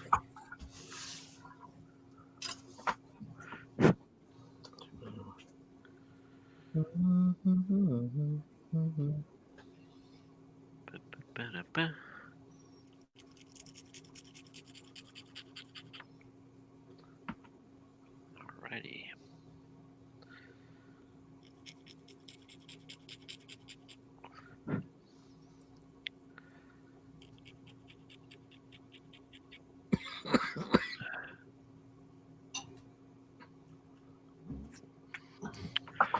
You two have been to more shows than I've been to. Do they usually sell evergreen stuff at model shows? Depends who's there. Evergreen is something that the bigger store holders will have. Yeah. The smaller ones tend to not stock it or bring it with them anyway. Yeah. But yeah, it's there. It is available. Okay. Because if you don't buy it from somewhere like Amazon, or it's difficult to actually get a feel for the size of it. Yeah, that's the feel of it. Yeah, the thickness of it. That's the one thing I don't like about online shopping is those sort of things. Unless you know, you've already had some. or whatever that's what you want. Mm-hmm. It's really difficult to buy.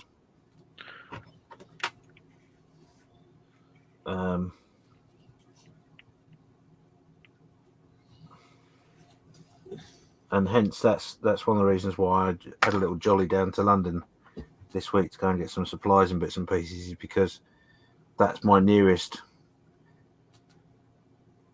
shop or retail outlet.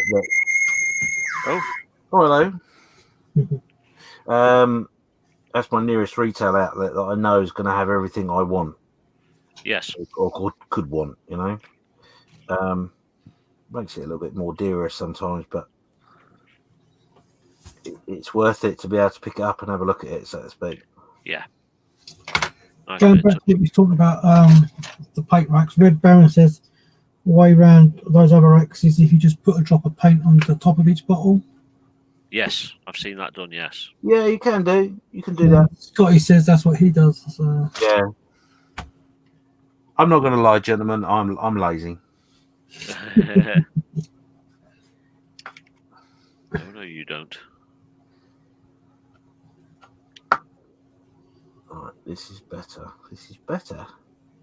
Right. There's actually a seam line there.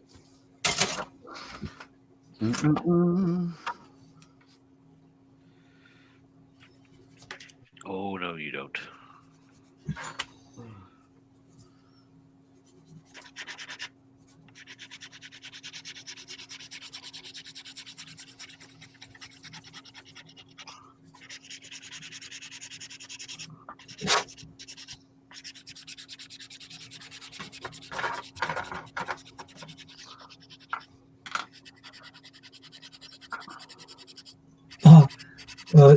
Cole, Red Baron wants to know what evergreen is. Evergreen is, for want of a better word, it is plastic card.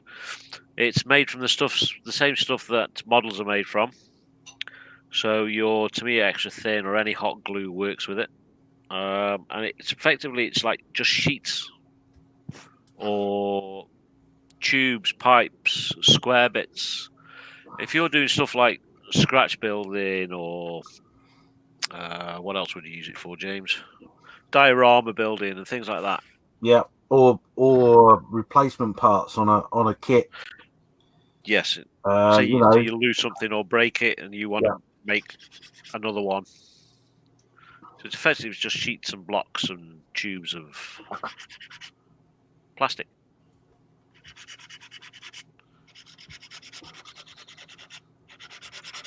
It's one of those things that every modeler should have some of it. Yes.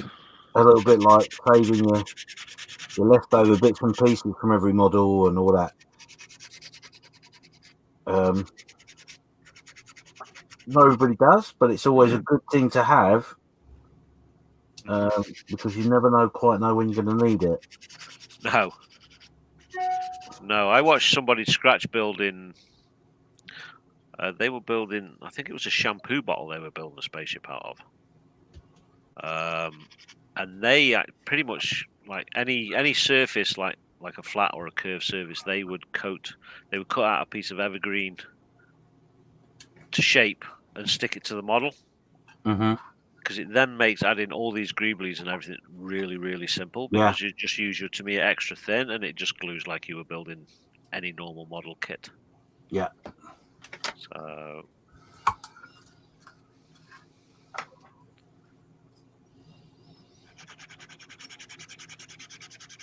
I think there's other manufacturers that do the same thing, but I think Evergreen's probably the biggest. Yeah, it's just a branded name, isn't it? Yeah, it's just a brand. Yeah, it's actually an American company.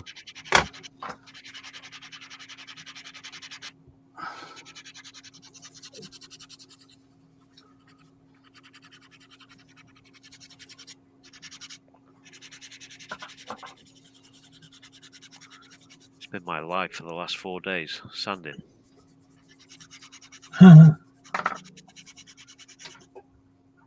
Yeah, but it is. Ooh. I'm hoping to get a video up tomorrow. Hoping what, sorry? Hoping to get a video up on my channel tomorrow. Oh, excellent. Oh, cool. I've rendered it. Hopefully. Hopefully.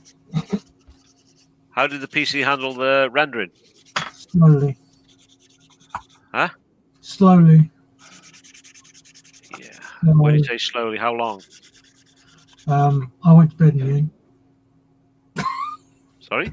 I went to bed in the end. Oh, right, okay. So yeah, but I think I know what I need to do next time. So to hopefully try and speed it up. So yeah, I'm gonna ask a friend of mine. I'm gonna get her husband to ask him if he doesn't mind coming around and having a look, because the site's definitely not right. Is it? Yeah. So for me to render a 15-minute video, it usually takes about 3 hours. All right, okay.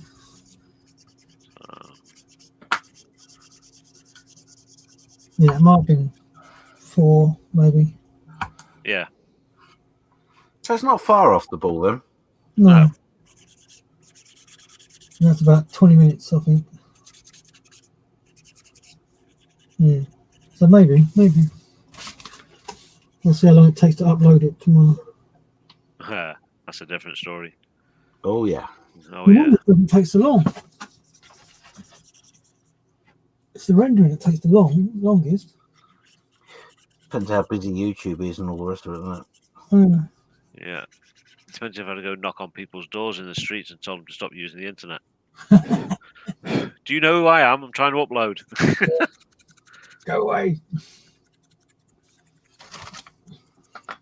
Oh, yeah, that's better. That's much better. Sorry.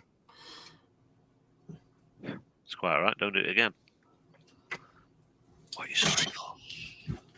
I'm busy talking to myself out loudly. Out loudly?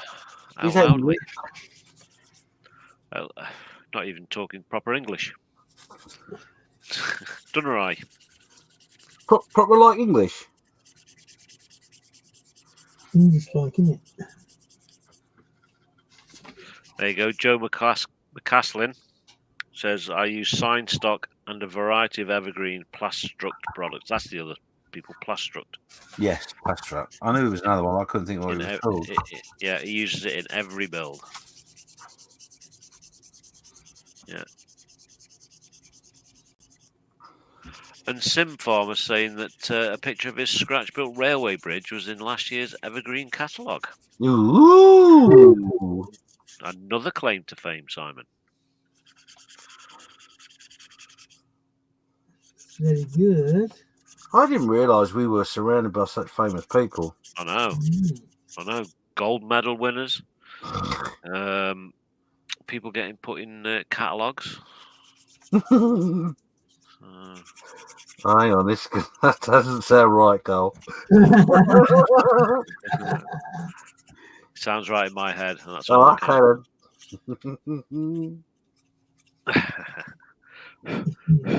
Stop putting words in my mouth, you. Oh. Take all the fun out of life.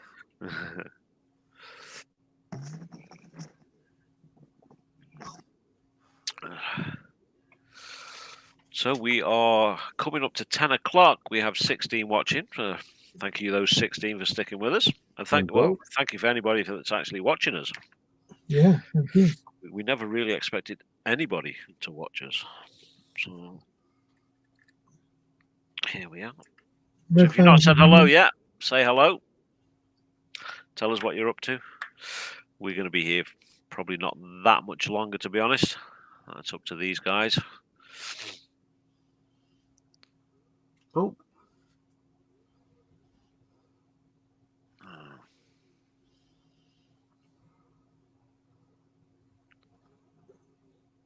There was a lot of feedback then from that comment from these guys. Yeah. Yeah, sorry about that. It's quite all right. No, I'm good. I'm going to be here for a while anyway. Uh-huh. This is taking on a bit of a monster, but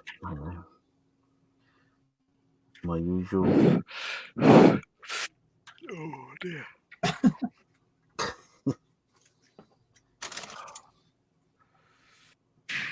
Excuse me.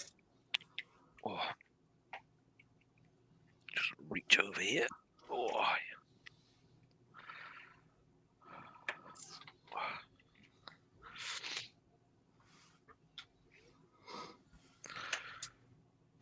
So, let's have a look what's going on.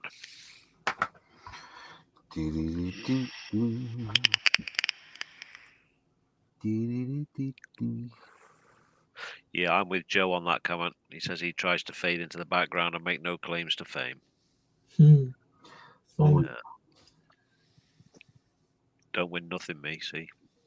I'm not a superstar. Hang on a minute. Apart from model kits. Oh, I was going to say, yeah. I actually, because I vape, and the guy who I buy my vape juice from, he's got his own YouTube channel, and that's how he started his business. He started with a YouTube channel because he'd taken up vaping and quit smoking.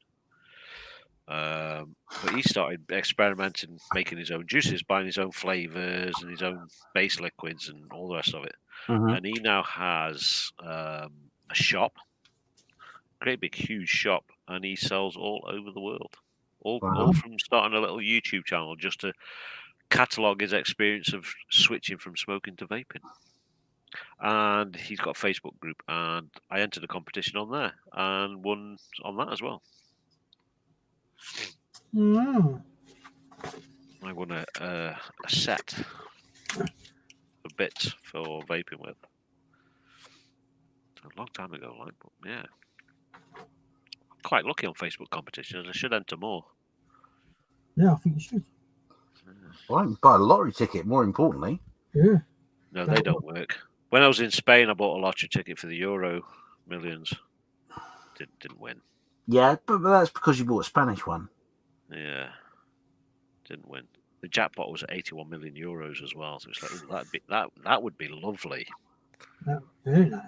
That would be lovely. Was that a conversation of we won't go home, love? That was a conversation with my father, and I says, if this comes in, we ain't going home. But I said, at the moment. It's been really bad. But then I said, but we're not staying in Spain either. Where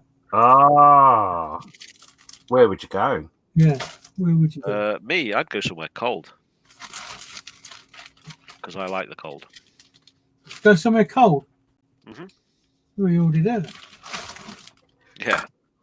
There's something wrong with him, isn't there? There really is. I am in the right part of the world, like, for being cold. Yeah, you are. That's very true. Yeah.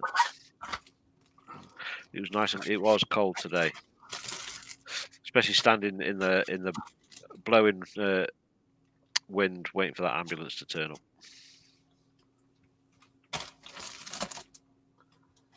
Waiting for the ambulance to turn up. Yeah, that boy popped his knee, didn't he? Oh yeah. Yeah, sorry. It's all right, James.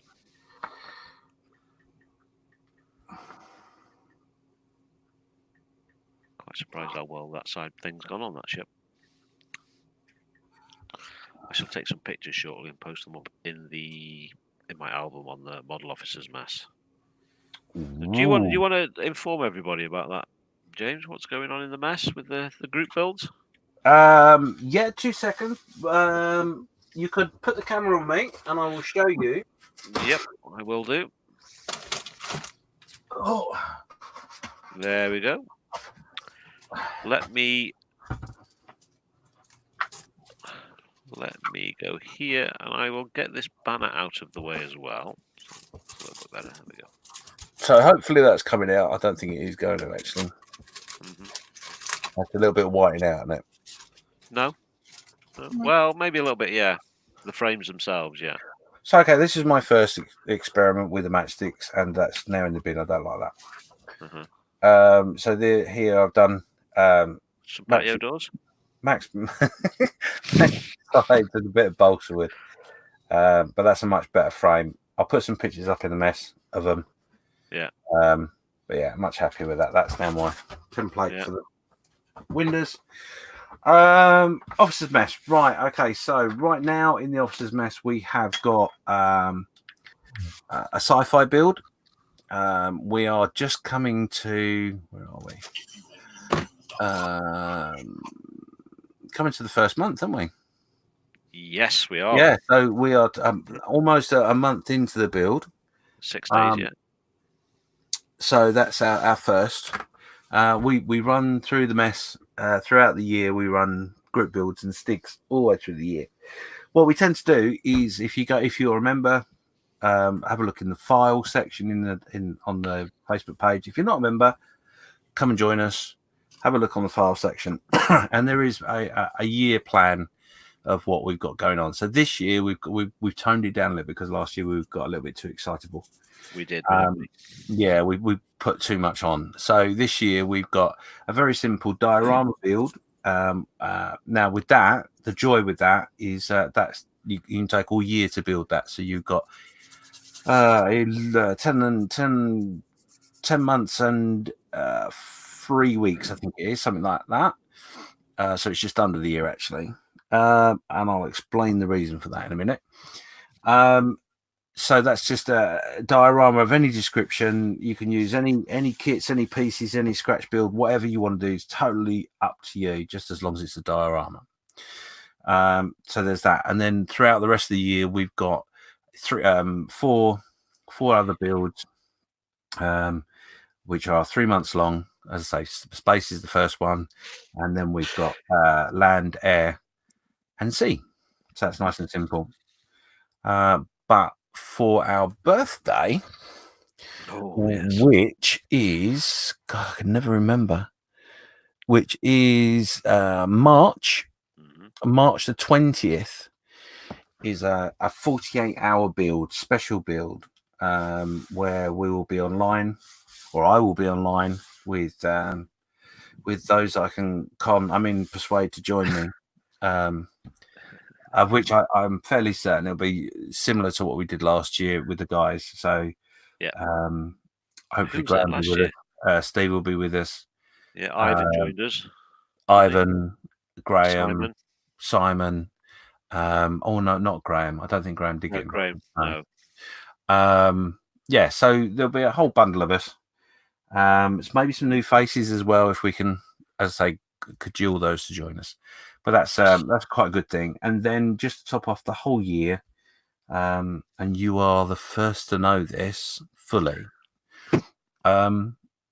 is that the winners from the group builds will all be put into a hat. There may be some runner-uppers as well, but I'm not quite sure. I haven't quite figured the format per se. But for the end of the year, there will be a model of the year build, which will be voted on through everyone that's in the mess. And then they will get a special prize. Are you included in that the banner pictures? That was the next thing I was going to say. Yeah. All right. You're right. So the other thing we do in the mess is every month we'll ask you to post up your best build for that month, a complete build. So maybe you won't do every month, but you might be able to do a couple through the year or so more. But anyway, they all go into a comments on the page, and then the admins will pick what they think is the best builds there, and then they will form part of the banner for that month. So we generally will pick two two of our choices of builds. There are 4 admins to the group. So that's 8 opportunities to be on the banner. They are then also put into the Build of the Year award as well. So plenty of opportunities to get involved. You can get involved with the banner, you can get involved with the group build, you get involved with the 48-hour build, and then also if you're fortunate enough to win or run up on those, then you will be put in for the year.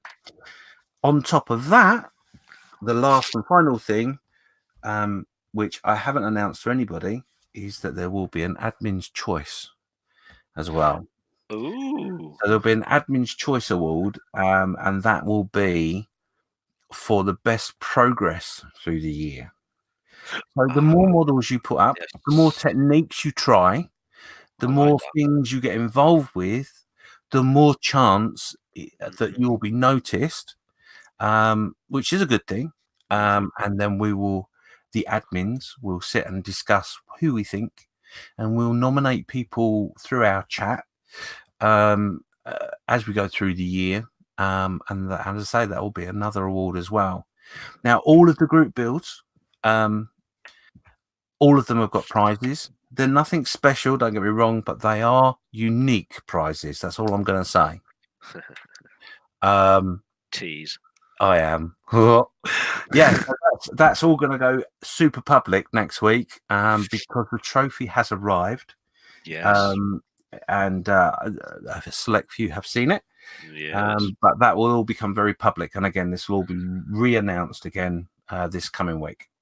So that's at the mess. If you like the idea of any of that, come join us at the mess at the Facebook group, the Model Officers Mess, and follow us on Instagram. And yeah, just get involved. That's all I want really is just you to get involved and get something out of it. It's all about inspiring each other and supporting each other within the hobby. Yeah. Thank you very much. I thank you. So don't forget, folks, as well, there's only 6 days left in the Making Models group to post your work in progress or completed build for next month's banner picture as well. Ooh, yes. Head on over and post your work in progress picture. Just one picture, as square as possible, and include your name's going to be there anyway, but the make of the model and its scale. Indeed. There we go. Have you got any news for your group, Steve? Anything upcoming? Anything happening? No, we're not doing anything like that this year. Yeah. I want to try and build up the members first of all. Yeah. Because I want to try and build up the members on the page and the group, and if possible on the YouTube channel. Uh-huh. And then once we start getting there, then we can maybe start thinking about doing stuff like that. Yeah, it's building up that membership base first. I'm the same. That's why I don't do any group builds or anything like that. There's just not enough people in the group. So we will leave that in James' capable hands and get involved with James's stuff. Yeah, of course, that's the other thing is if you know somebody that's not that isn't aware of Model Officers Mess, then get them involved, let them know, because there's loads of exciting stuff to get involved with. Indeed. Yeah, so obviously you got there. James has got Model Officers Mess, and he's on his YouTube channel and his Facebook group. You've got Carl. Same, he's got his YouTube channel, Maker Models, and also he's got his Facebook group as well. And as well, I have my YouTube channel, Totally Scale Models, and we have a Facebook group as well. So, come on. And of course, the next show will be on Totally Scale Models, so it might be worthwhile if you're coming back next time. That is. Search for Totally Scale Models and subscribe right now. Indeedy.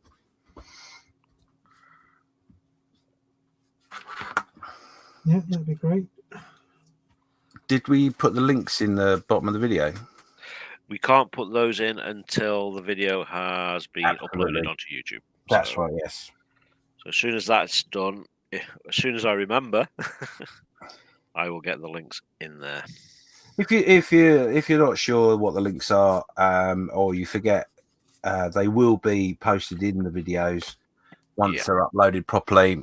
Last week's has got all the links there as well, and that's on my Facebook group. The YouTube page, Model Officer. So we try and make it as easy as possible for you to support everybody and get involved.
Oh. Oh no. Copyright infringement. Oh. Don't. What's that?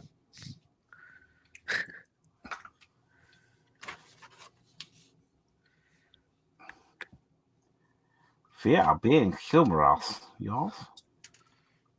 Indubitably. Oh.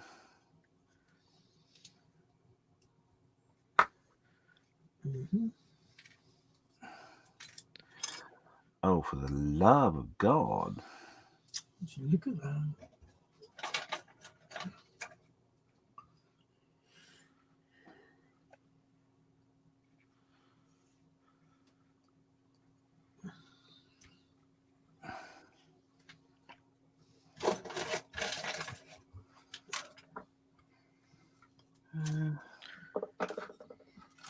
That one. Oh, you silly boy. What are we doing?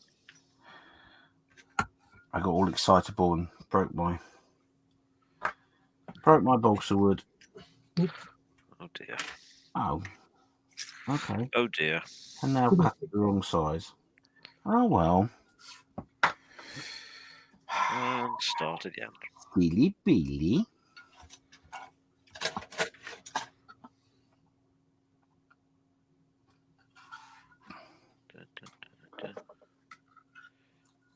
So.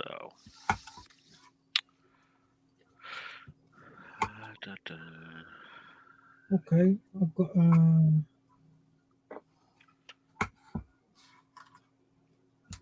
What you got? no, sorry, Red Baron, but he'd considered starting something for his channel, but I don't have many people following me, so it would be a tiny group. Yeah, that's the same with me. Carl was still quite small in the group wise. Yeah. Yep. But it will hopefully grow. Well, if it doesn't, Working at it's what it is. It does come eventually. Yeah, we can't force it. Bobs along.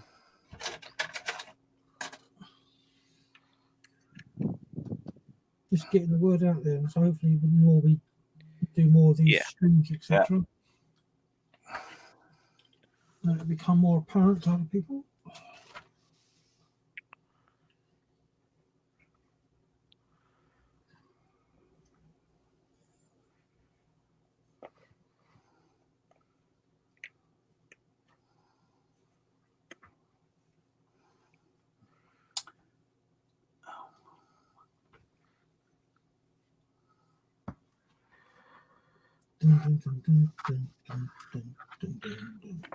Oh, you pig. Oh.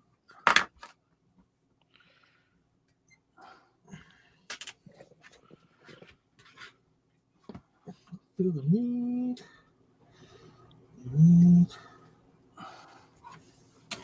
for speed. Do I have a clamp that's big enough to get onto that? So we heard Carl saying about the Picard series. Has anybody else seen it? Anybody else interested in watching the new thing on Prime? I know I should be watching it hopefully this weekend at some point. I might get up in the morning, early in the morning, and watch it.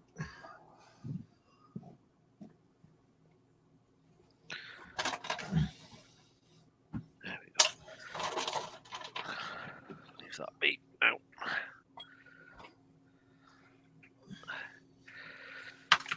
Have you gone to see the 1917 film yet? No, I probably won't. Ah, Due to time constraints and things like that. Like I say, I'm on call for the next 2 weeks, so I can't go sitting in a cinema in case something happens. yeah. I think it does look quite interesting. It is Yes. very good. I've seen some of the bits on YouTube about the making of it, etc., and the way they filmed it and everything. And yeah, very clever, some of it. yeah, All taken in one cut and all the rest of it, things like that. Yeah. Like really long scenes taken in one cut. It's like very clever. yeah, it'll take 8 minutes in one thing, and they said they can get like it's a Sam Mendes, isn't it? Produced it. Yeah, he was on the radio. He was saying you can do 7 minutes of perfect footage, but then just in that last 30 seconds, if something went wrong, that was it. Yeah, have to do it all again. Yep. And the way they cut it and stuff like that is, very clever, very clever. You can see why Sam Mendes quit doing the Bond movie to do that. So, yeah, I must say, though some people might not agree with me, it's the first film I've seen for a long time, war film wise, that I actually came out and said to the person I went to see it with, that was as good as Private Ryan. Saving Private Ryan. It is supposed to be quite as good as, isn't it? Yeah, it's very, very immersive film. Okay.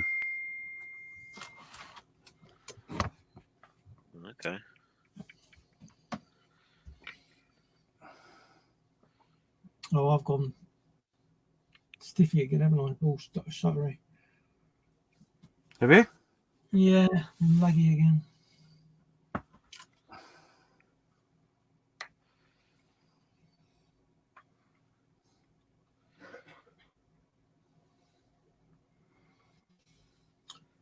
Red Baron saying, what's the oldest kit we have?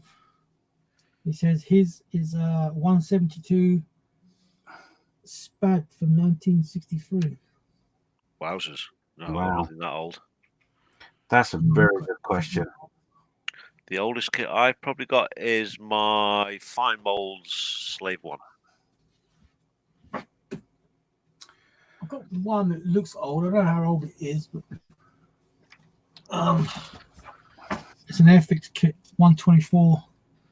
It's the James Bond auto gyro. Ooh. Yeah. Old Airfix kit. Yeah, I wouldn't even know where to find out how old it is.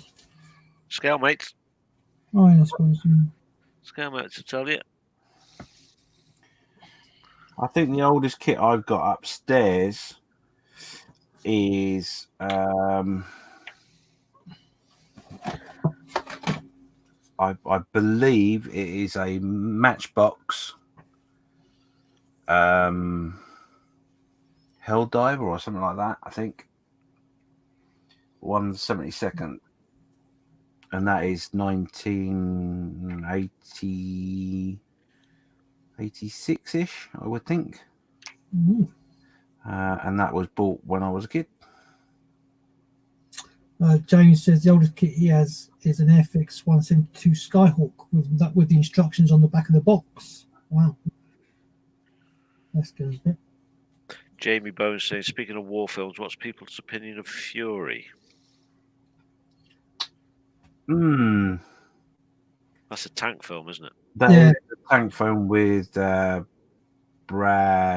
Yeah. Brad Yeah. Pitt.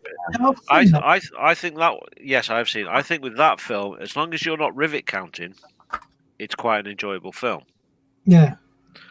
You're not going, oh, that tank could never outmaneuver that tank, or that tank could never penetrate that tank. Oh, look at that! That's not a real Sherman, or that's not a real Panther.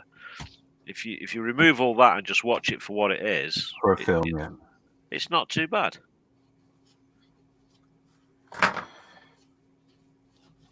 Yeah, the story's a good story.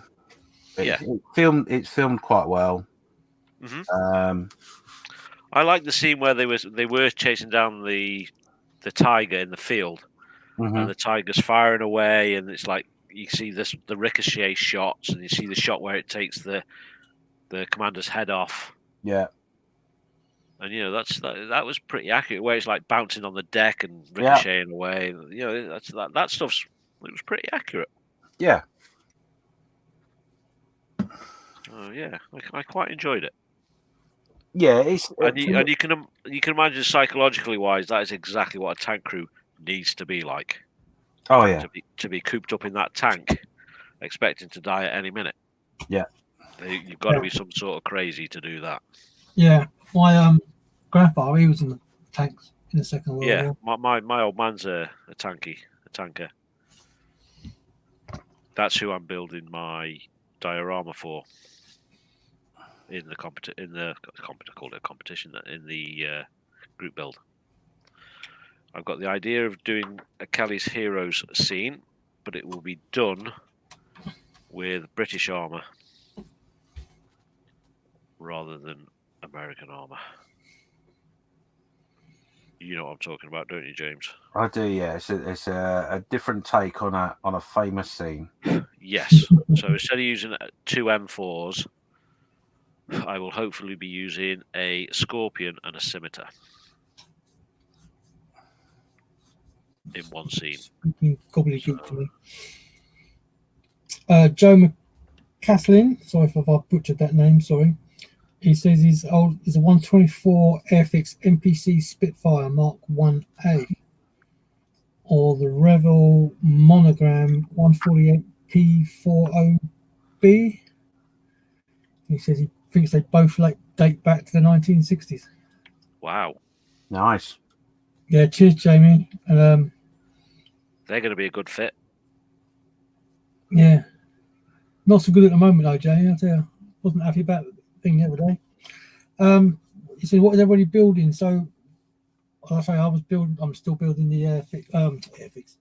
The Tamiya F-14 Tomcat. Carl Scratch building spaceship. Base. This one. Ship. At the moment, he's just putting together his hobby zone bits and pieces. I'm putting my drawers together. And I'm doing windows. James is doing windows.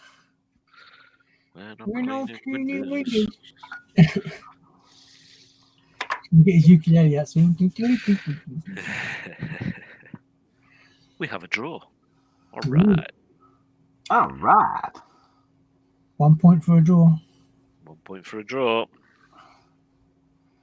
Oh, I see what you did there. Very good. Very good.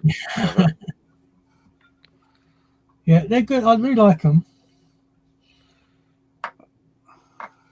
And like I say, yeah, definitely. I printed off labels for mine, and I've got to redo some of them. I know you got a label machine at work, Carl. But... Yes. Yeah, I think that's a temporary thing because once you've got everything where you want it and you start to get used to where it all is, then you don't really need the labels, do you? No. But it's that initial. This is what I was saying. At the end of the day, I tend to just lose where everything is. Yeah. Because a lot of the stuff in the drawers is stuff I don't use very often. Uh-huh. So I suppose that's sort of the logical way of doing it. But yeah. So indeed. And also, I've changed around what's in the drawers a couple of times at least. Yeah. Because that, Yeah. you know, that's not working there anymore. I don't like that there. Yes.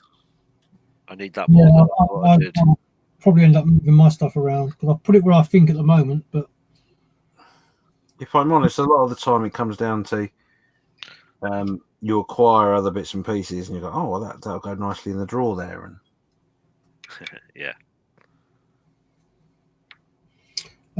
Butcher Gozo. Again, sorry if I messed it up. 148 Airfix Buccaneer. I take that's what you're building now, mate. Red Baron said he went into Fury knowing nothing about tank warfare, so that was good. Yeah. Probably the best way to watch it. Yeah, absolutely. Scott is having tech difficulties. Oh dear. Sure, Technical issues. yeah, YouTube. I think a few people have had some problems just recently.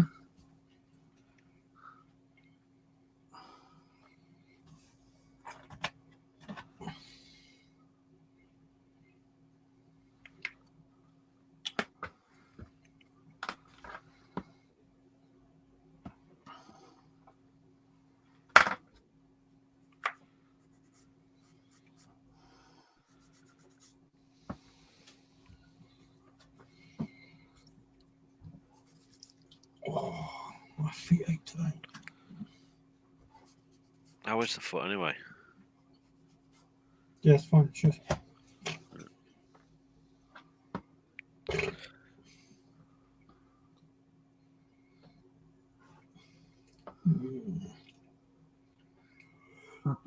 So then we got their own. Other people got their own YouTube channels or Facebook groups out there.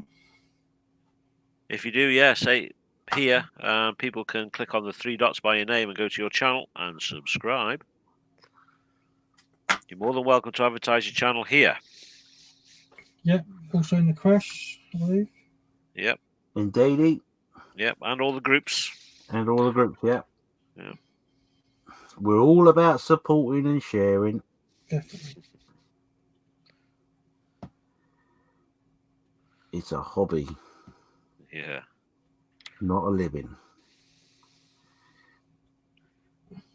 Yep. Well, I suppose it is for some. Some people do make a living from it, don't they? Oh no, that wasn't aimed at anybody for making a living. Good for them if they do. Yeah. But you know, your scratch builders and what is it called? Commission builders. That's the word. commission builders. Oh gosh, yeah. Commission builders. I think you're under a lot of pressure for commissioning. And if you're going to do it, if you can understand why people charge an extreme amount of money for doing it.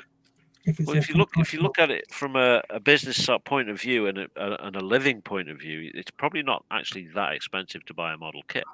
No, but when you considering the amount of hours that go into it. Hours, then you've got all the tools and everything like that.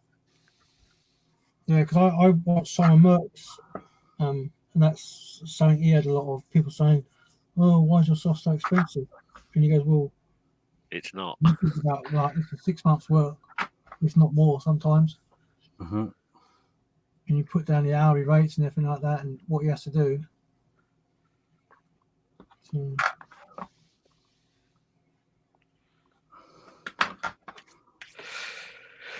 Indeed.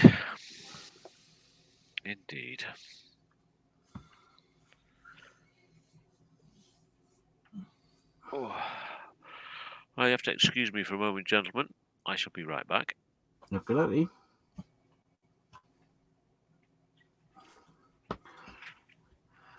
And that one.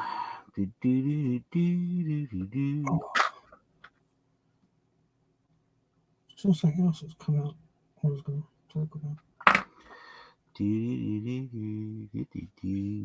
Oh, has anybody seen the rendering for the Airfix Vulcan? Has everyone got one? Are they actually selling them now? Like no, released July, August time, I think. Oh, really? Yeah. Blimey, they do take a long time, don't they? Yeah. because they showed it at Telford, didn't they? Yeah. That was their main I can't thing. believe that's the turnaround. Seems an incredibly long time. Yeah. But wasn't it the same for that one they did the year before? Do you know? I don't remember, Steve. If I'm honest, Because I know you and me are both there when they revealed. I know they can be.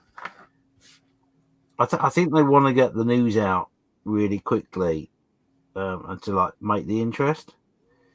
But if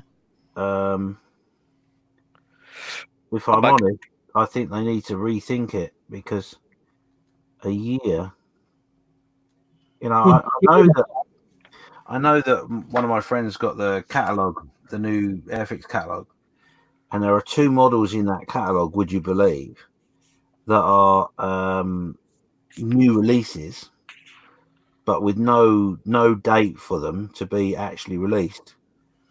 And they actually were in the last year's catalogue exactly the same.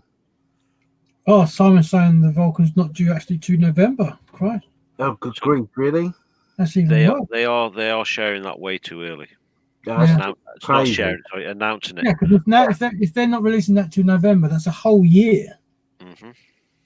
Yeah, that's crazy. I suppose it's better than posting it up on Facebook 24 hours before you're about to do a big reveal. Yeah, but you need. Oh yeah, I just suddenly clicked. You do need to build a little bit of momentum with it, but I mean, a year really. I think they've lost the plot. Yeah, I think so. Yeah, Red Baron's fighting the carpet monster for PE parts. May the odds be forever in your favour. Absolutely.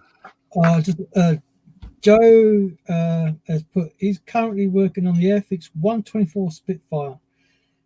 I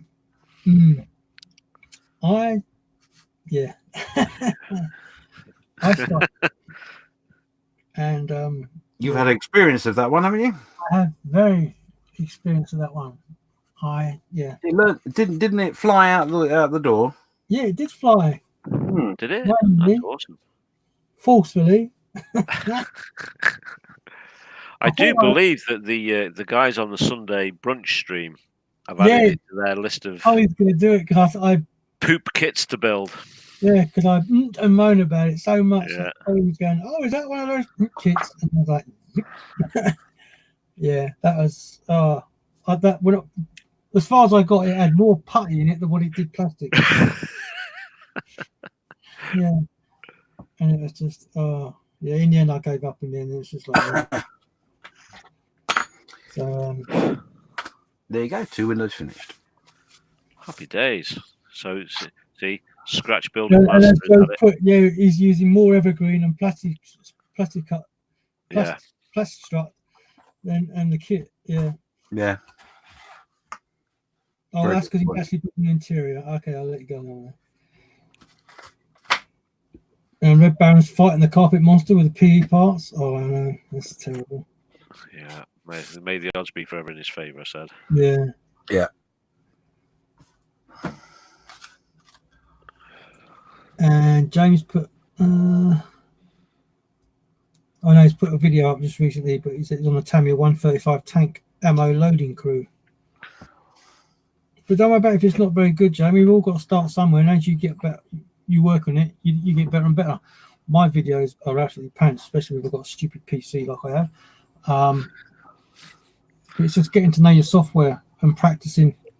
That's the hardest bit. What's that? Sorry, I missed that.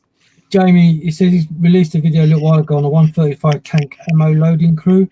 But he says it's not very good, but you keep at it, you learn as you go along. It's all part of the fun of the experience. Well, it helps if you have a son that's a graphic designer, computer, isn't that right?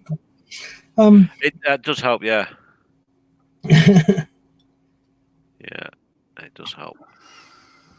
I've actually, I'm thinking of commissioning him to do me a new one. That's nice. Actually pay to get it done because it was he did really well. That was very good, yeah. Scotty says he gives a lot of his practice kits to young folk is a LHS. Not sure what LHS is. I presume it's some sort of youth organisation.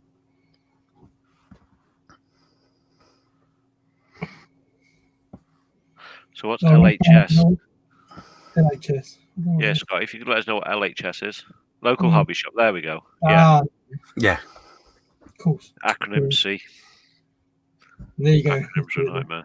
Yeah. Rob Brown saying he wants to know when the F-18 will come out, as it's been as coming soon on the website for like 2 years. Yep, still coming soon. Yeah, Frankie's saying he stopped working on his Porsche for today. Yeah. He's going to sit and enjoy the rest of the show. Yeah, I think we're all at that stage. It's that time of night. It is. I need 16 people watching and 14 thumbs up. Look at that. Yeah. Well done, everybody. Indeed. Yeah, I need to prime these parts now. I'm not doing it in here. So. Yeah, I think we're about ready to wrap up, guys. What do you think? Yeah, we've been going 2.5 hours, so just over. Yeah. So, folks, we will not be back now for 2 weeks. Next time we're back, we will be over on Totally Scale Models channel. That is Stephen. So Stephen will be our host next time. So from all of us here, thank you very much for watching and participating and joining in on the chat. If you chaps want to say good night. Yeah. Good night, chaps. And hopefully we'll see you in a couple of weeks' time. And thanks for watching. Let other people know all about us. That'd be great. So, as always, thanks for your input as well, because without the input, it would make the show very, very different. So, congratulations to all of you for all your comments and getting involved. Indeed. One thing, I'm sure you guys are okay with this. Probably not next week, but between the fortnights when we do go live, we may well be doing like off-air hangouts. Indeed, yes. So we will put the links up in the Creche for them. Yes, so if you want to come and join us. Come and join us, yeah. Indeed. Cool. Okay, so as always, thank you all very much for watching. Be good. Be safe. And keep making models. Yeah. Good night, folks. Good night. Bye.